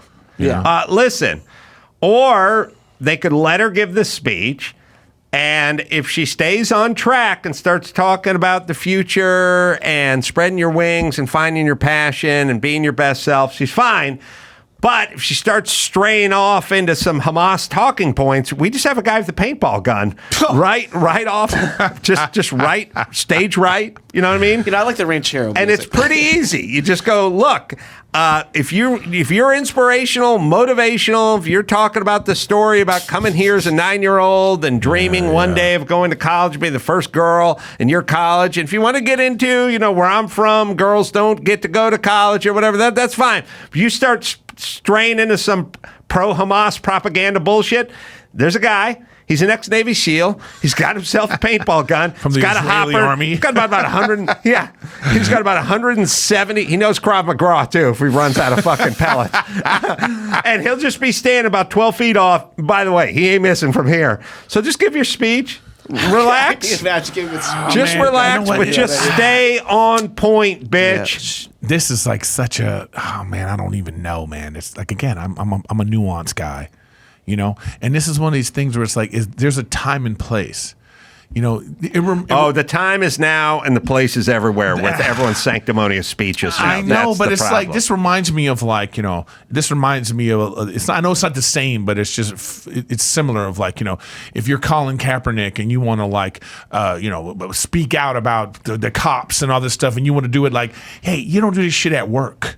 Yeah, I agree. You know what I mean? And Like, all they do you're is at work. Read the room. You've ruined all the institutions because they all turn into some sort of politically based something, and people go to escape Super Bowl, sports, Oscars, whatever, Emmys, Golden Globes, or we'd like to be uplifted a little and motivated. How about, like I always say, like, listen, there are right-wing people who enjoy movies too. So now they can't watch the show because it's going to be whatever. So even in this situation, it's like, it's a graduation. Now, some would say, like, you know, how else will your voice be heard? It's like, well, find a different way. Right. I'm just saying, is this the time for that? It's 65,000 people there. So all the people that, like, all the other graduates, now they don't get to enjoy. I mean, it's such a, like, I hate that this is the thing that's happening right now. And everyone goes, well, discretion's a better part of valor, so let's just cancel everything, and then we'll never be accused of anything. Yeah. Right. All for right. safety. And they're still being accused of We being, got like, Jeff you know? and Neal Harmon out there. They run Angel Studios. They've made tons of movies, but Sound of Freedom, you guys probably know. $14 million, $250 million gross. I'd say that's a success, yeah. Ooh, wait! Oh, yeah. I made The Hammer. It was like $900,000, and we made like $900,000 back. You still owe craft services? Oh, you still owe crafty. That's right. All right, let me give a plug to Erik. Yes. Erik's going to be at the Mothership over there in Austin doing comedy. That'll be April 26th. To the 28th. Yeah. And include the 27th. And May 9th at the Laugh Factory for Netflix is a joke. I'm doing Erik and Friends, so come check me out there. You know, I might even want to get you on that show if you want to come do a. I got to believe that's a Thursday or Friday? Yeah, Friday or something like it's that? the 9th. Yeah, so. I'd love to. Where are you doing it? At the Laugh Factory. Oh, I'm sorry. I saw it right here. Yeah, at the Laugh Factory. Yeah, so come check that out, guys. Get your tickets now. Netflix is a joke taking over LA. Love to check that out. And then the Comedy Zone, which is June 14th to the 15th. All right. I will talk to Jeff and Neal. We'll do that right after this.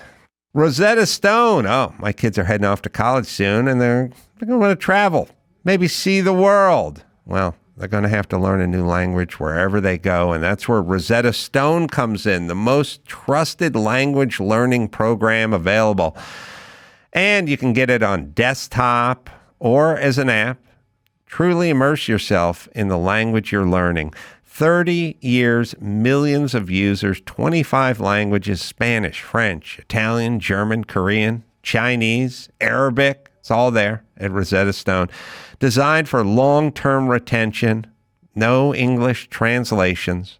Learn to speak, listen, and think in that language. Plus, the built-in true accent feature gives you feedback on your pronunciations. So you can get a lifetime membership, and it has all 25 languages for 50% off. It's Rosetta Stone, right, Dawson? Don't put off learning that language. There's no better time than right now to get started. For a very limited time, Adam Carolla Show listeners can get Rosetta Stone's lifetime membership for 50% off. Visit rosettastone.com/Adam. That's 50% off unlimited access to 25 language courses for the rest of your life. Redeem your 50% off at rosettastone.com/Adam today. Riley Auto Parts. Well, they're in the business of keeping your car on the road. Friendly, helpful service, and the parts people with the knowledge who know how to do maintenance and repair. It's so funny. I was just driving up in my old neighborhood the other day on Foothill Boulevard, and I saw the old O'Reilly I always used to go to when I lived in the neighborhood, and I was wrenching on my own car because I had to. Because I couldn't afford a lease. I had to fix my own car. So they've got thousands of parts and accessories in stock, either in-store or online. You never have to worry. If you're in a jam, they got your part. The team at O'Reilly Auto Parts can test your battery for free in or out of your car, which is very helpful. And if it needs to be replaced, they'll help you find the right one for your vehicle. Need your windshield wipers replaced, the brake light fixed, or a quick service? They'll help you find the right part, or they'll point you to the nearest local repair shop for help. Whether you're an auto aficionado or novice, O'Reilly employees are knowledgeable, helpful, and friendly. They're the professional parts people. So stop by O'Reilly Auto Parts today or visit O'ReillyAuto.com/Adam. That's O'ReillyAuto.com/Adam. May 12th, Bertram's back. You're welcome, ladies. Here's a sneak preview of the new animated show from Adam Carolla and the Daily Wire. You better watch yourself. This is the first disciplinary tribunal since that bio teacher pistol whipped a kid with a dead frog. And that kid had it coming. Carponzi wants me fired because he thinks I'm too tough on my kids. But where's it end? Last semester, I got written up for saying this kid threw like a girl. But then, 2 months later, that same kid started identifying as a girl. And nobody apologized to me. Crickets. I was early money. Subscribe now at dailywire.com and tell a friend before the premiere of Mr. Bertram on May 12th. Now back to the Adam Carolla Show. Jeff and Neal Harmon have joined us. Angel Studios is the crusade that they're leading, a little alternative to Hollywood. It's a lot of that going on, or more of it going on now, which I always sort of argue they created this. You know, they tried to force everyone's hand, and everyone went, at a certain point, they went, I don't agree with this. And so they essentially, all the things Hollywood hates, you know, CNN hates Joe Rogan, but they created Joe Rogan by going so hard. They didn't need to be a Tucker Carlson or Joe Rogan, or Elon Musk didn't need to buy Twitter. Was my audio okay, or does something sound weird on this thing, or is that just me? All right. Either way, he didn't need to do that, but he had to because you forced him to. And so they've created this cottage industry of alternative voices because they went so hard in the nut job to the left department, right? Does that sound correct? Yeah. When we decided to create Angel Studios, it was just, how do we give our families, we have kids, how do we give our families the content that we want them to experience? Entertainment changes culture, and we don't have much control over the culture that our families and our kids and our grandkids are going to have unless we step in and say, you know what, we're just going to make our own. Right, which is now turned out to be a nice business, I think, for you guys and a lot of many others. And I think it's now turning. I think that a few years ago, let's say you go back 5-7 years and you go, or somewhere toward the beginning of COVID or something like that, because I live out here and I have to deal with these people, you know, and there's a lot of like, don't say this and don't say that. And because it was considered sort of a death knell, like, okay, you're going to lose your livelihood. You're speaking up about something that's not popular, and there's plenty of instances where they will cancel you and remove you from your livelihood. Now it seems like, oh, you can go somewhere else if you think differently. It's no longer financial devastation for you to go, sorry, I don't think the vaccine's a good idea for my 14-year-old son. Like that used to be, okay, you can no longer work in Hollywood. And now it's like, well, all right, but I'll go somewhere else and work. Yeah. Yeah. One thing to think about is after Sound of Freedom, and after this last year, which was our first, Angel Studios' first year into theatrical, we ended up in the top 10 studios domestically for box office in our first year. After that, we've been in meetings with directors that they're frankly shocking us, the meetings that we're having. And directors are saying, I have been in the closet in a way, trying, desperately wanting to get out of this system. And if you guys can give me a landing pad out, I'll jump. Yeah, it's like everyone's in an abusive marriage, but they're scared that if they report it to their neighbor in the apartment building, she's going to rat her out and then get another beating. You know, it would surprise you, though. It'd surprise you the people that are on this list. Well, look, here's the thing. There are more pragmatic people than there are nut jobs. There just are. That's the way we do it. Now, there's a handful of nut jobs who are super loud, and they've convinced the majority of the pragmatic people that they need to agree with them, otherwise they're going to be destroyed. So the pragmatic, who are always in the majority because people are basically wired in a pragmatic way, listen to this very small minority of super loud people who, by the way, will, take a head and put it on a pike every once in a while to send as a reminder to the majority of pragmatists, here's what we're going to do to you. They never do. I mean, that sounds like our story. they're the same as, listen, Scientology. Scientology, when I started in radio, and I've told the story before, long before Leah Remini Hero spoke out, I'm talking 1996, I was talking smack about Scientology. And everyone looked at me and said, do not. They will destroy your life. And I was like, I don't care. And I started talking shit about Scientology. And I got letters from Scientology basically going, walk it back or we're not going to, but you better walk it. And everyone looked at me and went, do not do this. But it turned out they didn't have any power. Nothing happened. They couldn't do anything. They work off the fear. They're a nation without an army, but they have inflatable tanks and inflatable battleships, inflatable missiles, inflatable everything. Everyone goes, oh my God, don't mess with them. Don't mess with them. But you realize they don't really wield any power. And as soon as people step up and say, nah, not going to do it your way, they back off because they're the same as Scientology was. People were scared to death, and now no one cares. Someone will say anything about Scientology now. It's the exact same arc as Scientology.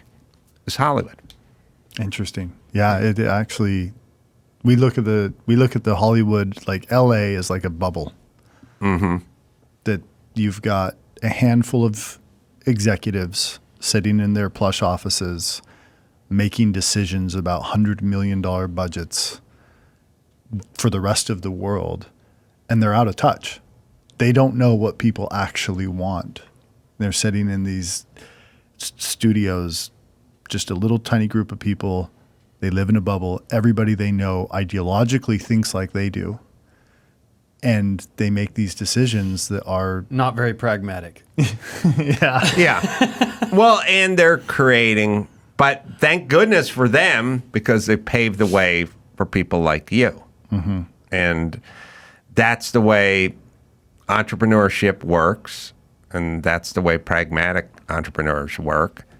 And they go, oh, there's this whole segment of this society that's not being catered to. Perhaps I should come up with a product that this half that has been sort of cast out, who is, the middle of the country and most all the pragmatic people. I mean, it's essentially what Trump did, if you think about it. In politics. Because when Trump beat Hillary Clinton, everybody in Hollywood was like, oh my God, what? I don't know one person, they're literally. They couldn't believe it. Here's how they do their sampling in Hollywood. They go, I'm going to talk to every single one of my friends in Santa Monica, and I will see if one of them is going to vote for Donald Trump. And they go, nope, I've talked to everyone in Santa Monica and parts of Venice. And that tracks. And not one person is going to vote for Donald Trump. So then they go, well, what do you predict the outcome's going to be? Figure 7% margin for error, 93% for Hillary Clinton and 0 for Donald Trump. And then he wins and they go, what's going on? And it's like, what's going on is you don't get out much. That's what's going on. Yeah. And that's how they think. And they run their businesses that way too. There's a really good book called The User Method by Jeff Schwarting. And it talks about how most of the huge brands you know about today were built by people using the user method. They just made a product they wanted in their life. Mm-hmm. Whether it was Wozniak built a computer that he wanted. Right. And Steve Jobs says, this is great, we're going to make this work. Or the Airbnb founders were in San Francisco, couldn't pay their rent. There was a convention coming by and they rented air mattresses on their floor that they bought at Walmart and paid their rent. And then they were like, what if we make an Airbnb where you blow up air mattresses and you make money the way that we just made money?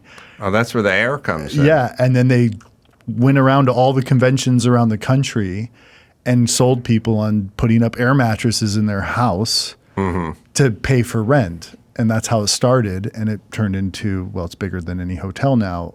Or Zuckerberg just wanted friends. Right. But the what happens is when you build something that you want that you really, really want more often than not, there's other people who want it too. Yeah, and as someone who makes documentaries, you just go, well, what's a story I'm interested in? Exactly. You know, and then your job is to make it interesting to other people who may not have initially had that thought. Mm-hmm. And if you do a good job of telling your story or making your doc or whatever it is, then you'll then convince others to then take interest in this thing that you formerly only had in, you know, you're the only one who had interest in this subject. Yep. So yeah, I believe, but that's what stand-up is. You know what I mean? Like you have to go, what makes me laugh? What makes me think about things? How now I have to convey it in such a way where people go, oh yeah, I never thought of that, or I know what he's talking about, but I never thought of it in that order, and that I never put a joke to it, but I know what he's talking about, you know. So it's sort of like it's personal, it's something you wanted to say, it's something you wanted to do, and I mean I think that's the only I think whether it's an invention or art, it's probably where all the best art and the best inventions and the best stuff comes from. Mm-hmm. It's sort of organic. It's over in the book. It's over half of Fortune 50 companies that were started by people who are just trying to solve their own problem. Yeah. The vast majority of unicorns come from people do the user method.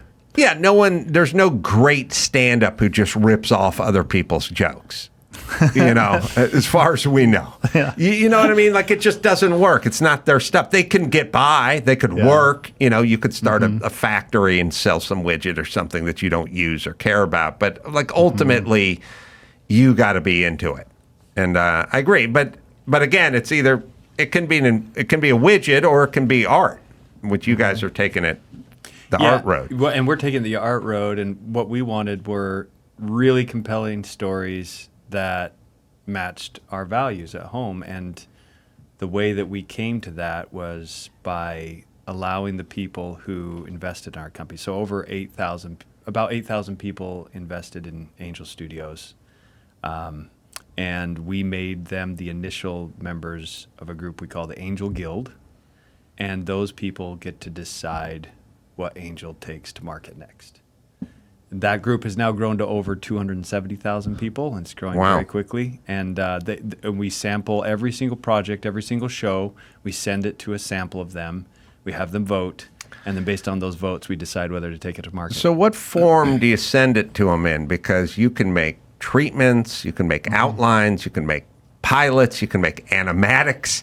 You know, there's versions of everything you can make. It has to be narrative storytelling. We won't do trailers, we won't do sizzles, but we will do animatics. So if it's a script that's written and it's to an animatic, Tuttle Twins does this all the time, where Jeffrey's wearing a Tuttle Twins hat, where they'll submit an animatic to the guild and then get a score based on the animatic. It's you know, I was laughing about it, but Dawson can find a Grand Theft Submarine, or I had a better name, which was Subterranean Parking, but I was pitching a made-up movie on the radio. Oh, it must have been Loveline even. God, it was probably like 20-something years ago. But I was just pitching this fake movie idea. But Michael Nairn, who's an animator, just animated the pitch. You know what I mean? He's a fan of Loveline. He's a fan of Loveline, yeah. And then, like, I realized, like, it's a joke, but then when you watch it, you go, yeah, that would make a movie. Like I could see, exactly. You know, like you should do you do a pitch and you animate the pitch. You kind of can watch it in a sort of 3.5 minute kind of bite-sized, digestible morsel, and you have a very strong opinion, like whether this is a good movie idea or not at the end of this, versus a sort of verbal elevator. Okay, here's what we're doing here, people. You know what I mean? Yeah. And if you go back, the original crowdfunding campaign was done to build the Statue of Liberty. Most people don't know this, but governments didn't fund the Statue of Liberty. In France. In France. Frederick Bartholdi French guy trying to build the statue. He wanted to build the biggest statue around the biggest idea. And he couldn't fund it. And so he got just enough money to build a torch. He had a hand and a torch. If you Google this, you'll see these black and white pictures of a hand sitting up in a park in Paris. And then he crowdfunded $15 million by letting people go up in the torch, and he'd take black and white pictures of them. Wow. And that's so amazing. And so, I should have known that. And so this is how the Statue of Liberty was funded. And so we actually called the short films or the prototypes or the animatics that filmmakers submit to the Angel Guild torches. Oh. You get enough, you scrounge up enough funding just to create a torch like this one. Yeah. And then you and that is the actual hand and torch that got attached to the rest of the body later. Yes, but he had to build that because that's all he had the money for. Yeah, amazing. And then he goes to the United States and he's trying to figure out how to build a pedestal to sit the Statue of Liberty on, because the French funded the top, the actual statue, and Americans needed to fund the pedestal. And he couldn't get Americans to crowdfund. Like, they weren't as excited about art as the French were. And Pulitzer said, you know what, I'm going to take the World newspaper, and every single person who donates to the Statue of Liberty's pedestal, I'll put them in the front page of the newspaper, their name, the next day. And they raised all the rest of the money after 15 years in about 3 months. Wow. Because businessmen would put like 1 penny every day to get their name in the newspaper. Why not? And they built the pedestal. And so between those two, we've taken some of those elements and we call it the torch. And if you watch the opening credits of an Angel movie, like if you watch Sound of Freedom or Cabrini or The Shift, you'll see at the opening credits, there is a Angel logo and it's in copper. And behind it, you can see copper oxide in the robes of the Statue of Liberty. Oh, wow. Very cool. And then the spotlights, the negative space on the spotlights make the Statue of Liberty. So everything's inspired by that original crowdfunding campaign. And so what we tell filmmakers is bring a torch. It needs to be at least 5 minutes long. It can be an animatic. It could be, a lot of filmmakers bring like a short 2 minutes of finalized animation, and then they'll bring an audio script with storyboards. And then they put it in front of the guild to see if the guild likes it. Right. And the idea is to de-risk. And like email it out to thousands it's inside of people? the Angel app. You can just download the app. Oh. Guild members right. But the guild members will just look it up on the app and sort of they'll yay watch or nay it. on it? Or? Yeah, they'll get 3 questions. 3 answers. How would you feel if this never became an Angel Studios original show? They get very disappointed, somewhat disappointed, or not disappointed. It's very, it's kind of a negative question. And the reason for that is to switch the mindset, because we found that people, when you ask them, is this a good show? They'll say, what do I think other people would think of this film?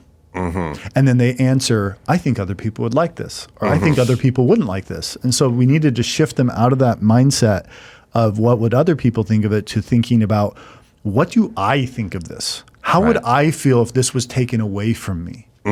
Smart. Very disappointed. Marketing geniuses. Somewhat disappointed, not disappointed. And that's how we get a score. And if they score it well, then we can consider it. If the guild doesn't pass something, I'm the chief content officer of the company. I can't even consider it. It's a governance system. Right. So no matter how much you may love it. Right. And there's stuff that I love that hasn't made it. Well, be prepared to add another log to your loved fire, because I'm going to show you Grand Theft Submarine. All right. And the guild had any sense at all. Yeah. Let's see Adam's torch. It's time to do a big budget action film. Here we go.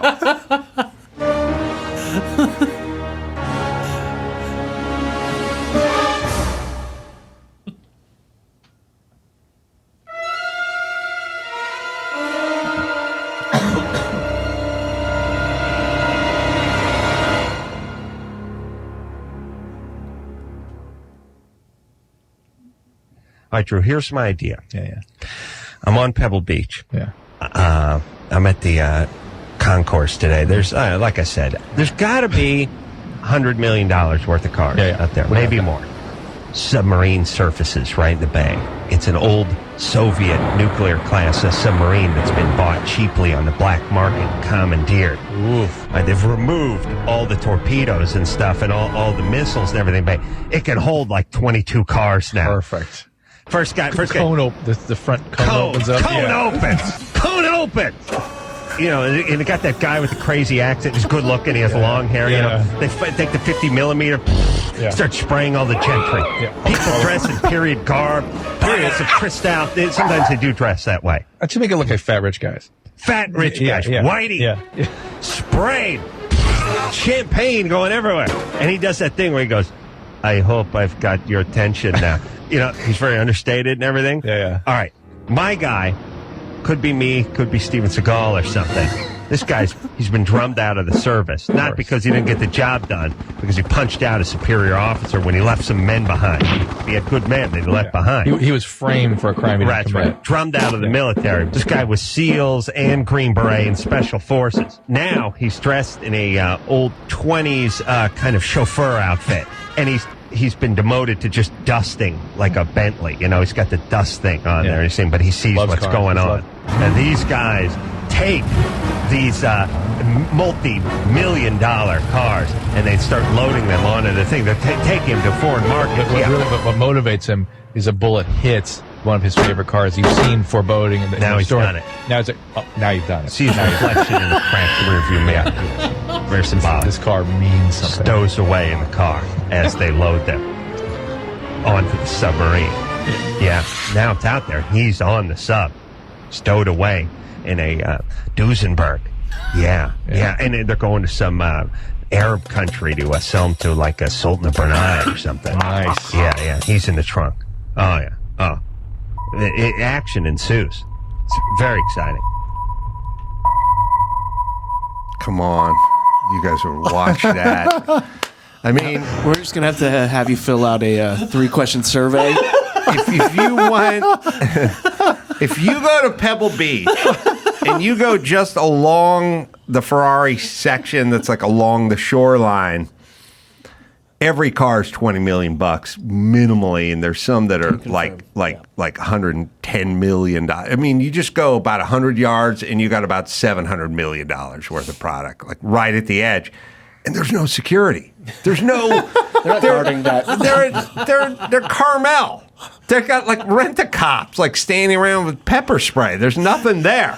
There's no real security. It's the perfect heist. It would take a long time to get some federal marshals or something down there, put them on the sub. This is Carolla's user method. I did an animatic for you. We've done it already. Let's put it in the guild and see what they do. Put it in the guild. Who wouldn't watch that movie? I mean, do you pitch like do you go like it's this meets that? When you do your pitch to it's like Under Siege meets Gone in 60 Seconds. Like, is there some? It's a description. A description. Title and a description is what you have. That's it. And then the narrative. Yeah, and it has to. The only thing is this one's less than 5 minutes, but I would love to put it in the guild. Just to see what they vote. I just want to see. But usually it's a 5-minute prototype, or sometimes it's full-length movies. Like if Sound of Freedom went through the guild, or Cabrini, these feature-length films go through the guild. The Shift was a movie that was built by crowdfunding, and they put it through the guild, I think, 12 times. Oh, so it was a completed full-length film? Yeah, and then they edited it until it got to the point that it was ready for theatrical. Wow. Yeah, and that one's got Neil McDonough in it, and they just upped the score each time. Yeah. And this is like a sci-fi version of the Book of Job. Yeah, Neil's a good dude. Yeah.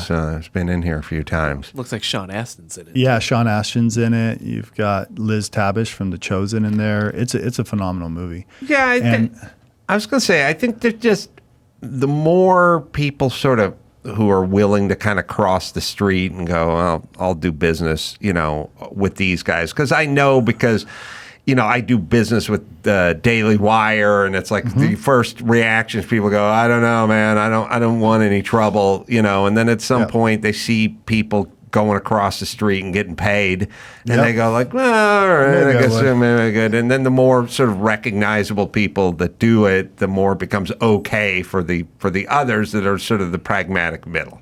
Yeah. So we did a show. Our very first show was called Dry Bar, and trying to get Dry Bar Comedy, and trying to get the very first comedians to come and perform was like pulling teeth. Yeah. And then the show took off, and now we're paying out royalties to more than half the comedians that have come and performed. So we cover their production and give them a minimum and everything, and then they come and perform, and then the best ones rise to the top.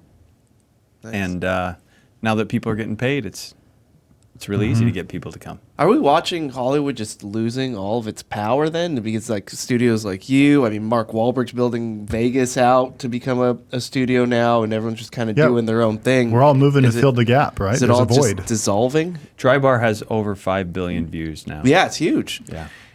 Yeah, well, they were bitten by their own snake. I mean, they caused it. They went hard. They didn't have to. They didn't have to do what they did. You know, they didn't, whether it was Disney or whomever, Nike, I mean, the NBA, you know, they didn't have all things COVID. Like, they didn't have to go nuts. And they all went nuts, and there's going to be a price to pay for that, and they're paying the price for it. And I don't think they really counted on people outside of their system having an entrepreneurial background and spirit and a creative background and spirit. They didn't count on potato farmers coming in. Right. and that's how you guys started. Always worry about the potatoes. Yeah, they start.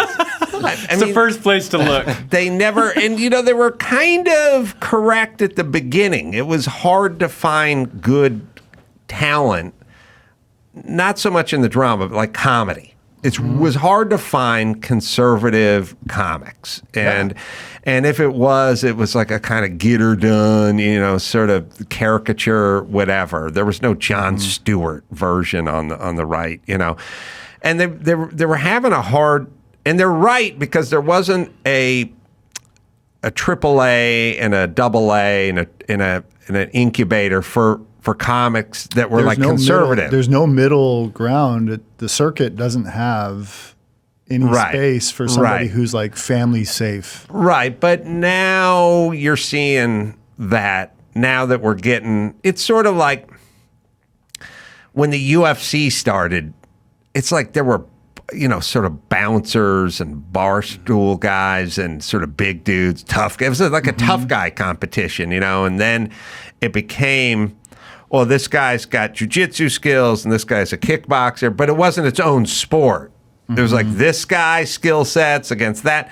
But now that's been around for 20 years, everyone knows mixed martial arts, right? Yep. And in a way, comedy and creativity sort of in the conservative realm is that. It didn't really exist. People didn't have the training. There wasn't anybody who had the training for it. And when we started Dry Bar Comedy, we saw this exact same problem. What you're describing is that we started out and we said, okay, Brian Regan's huge, Jim Gaffigan huge, Jerry Seinfeld's huge, Cosby's huge, but with a big asterisk. And these guys are family safe. Like a mom can listen, or a dad, while you work around the house, and you don't have to worry about your kids hearing the comedy. You're not diving for the volume knob. You're not diving for the volume knob. And it was like, well, how could we build an ecosystem around this? So our first effort was, let's go get some like Christian comics. And we pulled in some, and then we just realized they're not any good. Like there's rare exceptions, but these Christian comics, family comics, are not that funny. And we're like, oh, this is the reason why. This stuff isn't very big. And then the solution was going to comics who are really funny, have learned how to been battle hardened by the comedy circuit, the clubs, and then say, out of your 3 hours of content, can you just do 40 minutes without innuendos or language for Dry Bar? And then they would come in and they would crush it. And most of the comedians that are on Dry Bar Comedy are not normally family safe. Right. They are off doing other types of comedy. And we have blown up, like Shane Smith, he became monstrous because of Dry Bar. Leanne Morgan just did a Netflix special because of Dry Bar. Jeff Allen. We have created a whole bunch of very, like, taken these upper medium world comics that are in this mid world and elevated them. And now we've done 650 comedians. It's a Moneyball approach. It's a Moneyball approach. Yeah. Right. And now it's got 5 billion views and 150 million viewers worldwide. And it's working. And it's because you can listen to it in a minivan and your kids can be in the back seat and and you can still like be present with your kids. You don't have to stick on noise canceling earphones or something to listen to it. Our tagline is funny for everyone. Mm-hmm. Yeah. But some comics have actually switched. They've said, you know what, I've got kids. I started before I had kids, and now I want to change my comedy because I can see there's a market for this. Well, for comedians, as somebody who's not done dry bar, but I'm sure I'll be asked shortly after this show. Along to the rights to Grand Theft Submarine. You do something like Dancing with the Stars, Yep. And they go, okay, Adam, but you understand this is a live network, whatever. And you have to go, okay, I have to be friendly for this time period on ABC. And or you do you do the Tonight Show, or you do a late night show or whatever, and you're going to be, you're going to have to speak differently than when you're on stage, perhaps. And then but there are people who go, we need a 5-minute set for Jimmy Fallon's show, and it's got to be clean. Yeah. Yep. And all of a sudden, you're now tasked with a challenge of tweaking this and maybe rewording that or getting rid of something altogether and coming up with the premise that it's family friendly, or at least, network friendly. Yep. And then, but ultimately it ends up being a challenge, and you probably become a better comedian than sort of falling back on whatever the easy stuff is. Yeah, it's hard. So it's hard. And so I would think that, when you're doing, when I used to do a bunch of sketches for Dancing with the Stars after I was on Dancing with the Stars, and they're like 4 or 5 minutes long, but it wasn't the man show stuff. It had to be primetime, ABC, clean, and all of a sudden you have restrictions, but they're really just kind of challenges. Yeah. That creative box makes for great, unlocks. Yeah, unlocks some New stuff you can't creativity. unlock otherwise. Yeah. Yeah. It's a challenge, and you grow from the challenge. And most people sort of steer clear of a challenge, but it's interesting. Like I'm passing it through my filter, which is I'm medium dirty, but but understand what it's like to get it together for 10 minutes of clean, because you're in front of this group, or you're doing this venue or that venue or network TV or whatever it is. So it's like, I get it. And we've dropped the requirement to 20 to 25 minutes. If that helps. Well, I have 42 seconds I can think of off the top of my head. It's really close. No, I would find it a challenge. Like I would go, okay, what do I got 4 hours of material. What could I use out of the 4 hours? And then what could I tweak out of the 4 hours? And then what's new and different that I've never even thought of, but because there's new parameters now, I'm approaching it in a different way, as if I'm telling a joke. Once in a while, my son comes home with his friends, and they're like, "Hey, Mr. Carolla, tell me a joke, whatever." And I have to go, "Okay, let me see, let me sift through the first half hour. No, nothing there. Oh, now your mom's off the table. Oh, for now, I got nothing." So yeah, but I would think.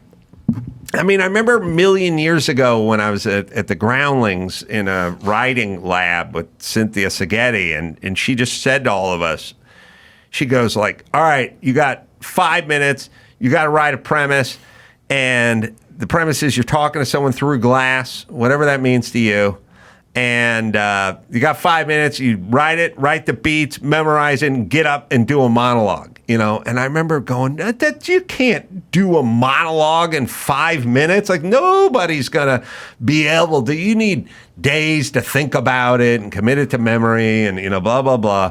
So many nuances. And she's like, you got 5 minutes. And then I sat there in the class and watched as almost everyone did a really funny monologue, some of which turned into, bigger things and different things and got into shows and stuff like that, including myself. And I was amazed at what everyone could do in this really short period of time with these parameters.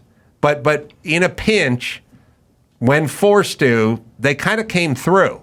And they've all said that's impossible. I need more time. It's not going to be any good. No one's going to be any good. Everyone was at least decent, and some were really funny. And everyone stumbled on to something that was interesting, And that's when I sort of realized that people have sort of capabilities that go a little beyond the way they think, and they're a little self-restricting in the way they think. It's a little bit painful, though, right? It's a little bit painful in the moment. Well, your first impulse is like, no way. Come on, 5 minutes. I'm not going to be able to do this. Memorize a whole monologue. That's something I never even thought of. And now there's a restriction. You got to be talking to someone through glass. Mm-hmm. Yeah, I remember. My first impulse is I was cleaning an aquarium. But I end up making my character an air traffic controller who was trying to deal with a bunch of planes. One only spoke Spanish and he couldn't really, he was trying and nobody listened to him. But I was talking to him through glass in my mind. And a bunch of super creative stuff just came out in that 5 minutes. Constraints, they're powerful. Yeah. I think constraints and then pain makes good art. Yeah. Agreed. All right. Well, let's give you guys a plug for that. Angel Studios, where should people go if they want to be a part of this? Angel.com? Angel.com. If you want to join the Angel Guild, go to angel.com/guild. When you become a guild member, you not only get to vote, I tell my kids when they're watching too much screen time, I say Harmons live on the other side of the screen. We make the content others watch. We live on the other side of the screen. And so with the guild, you actually get to become you get to go to the other side of the screen. Mm-hmm. You get to give feedback. You get to you don't just get early access when movies are done. You actually get to watch rough cuts of movies and give feedback. And then when the director reads your comments, you get a notification saying the director just read your comment. And they change the movies for you. And then you get 2 complimentary movie tickets to every single movie in theaters. So the Angel Guild members are getting 2 movie tickets. It's like a movie pass to be part of this community that's deciding what the future of Angel Studios content looks like. So angel.com/guild. If you're a filmmaker, go to angel.com/create and you can submit to the guild. Well, good for you, disruptors. Yeah. I hate those terms, but and it's sort of like the way I feel about you guys is the way I feel about I hate lawyers and I hate litigious people and I hate lawsuits, but anyone who got fired from their job unnecessarily for not getting vaccinated or whomever it was, sue away. I support you. And I feel that way about you guys and your disruptions. Disrupt away. It's now it's necessary. Well, and I think this goes beyond the disruption's happening, but this is an idea that would work even if Hollywood wasn't going off track. Have you ever read the book Wisdom of Crowds? I've heard James about Surowiecki? it. In it, he talks about this guy named Francis Galton, who in 1906, he's Darwin's cousin, and he believes in Darwin's theories so much that he says there's an elite group of people who should kind of rule the world. And he goes to this fair, and he sees an ox that they're doing a raffle for. And 800 people are putting in their raffles of guesses of how much this ox weighs. Mm-hmm. And if you win the closest guess, you get a prize.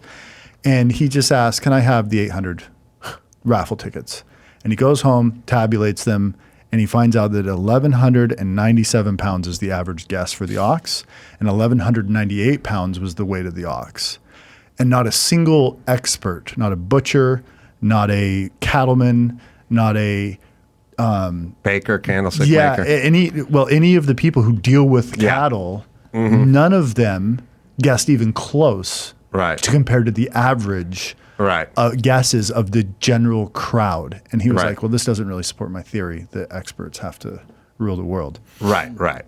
And the same thing happens later in Who Wants to Be a Millionaire? There's 3 different questions that come up in Who Wants to Be a Millionaire, or 3 different options when you get stuck. First one is 50-50, ask a friend, and ask the audience. And ask a friend basically means you ask the most expert person in your life that you're hoping, and guess what percentage of the ask an expert is right. Yeah, I mean, to be fair, it's ask the smartest person you know. They may not be an expert in ask the smartest person, but it's in the 60s. Yeah. 60% right. And then ask the audience is 91% correct.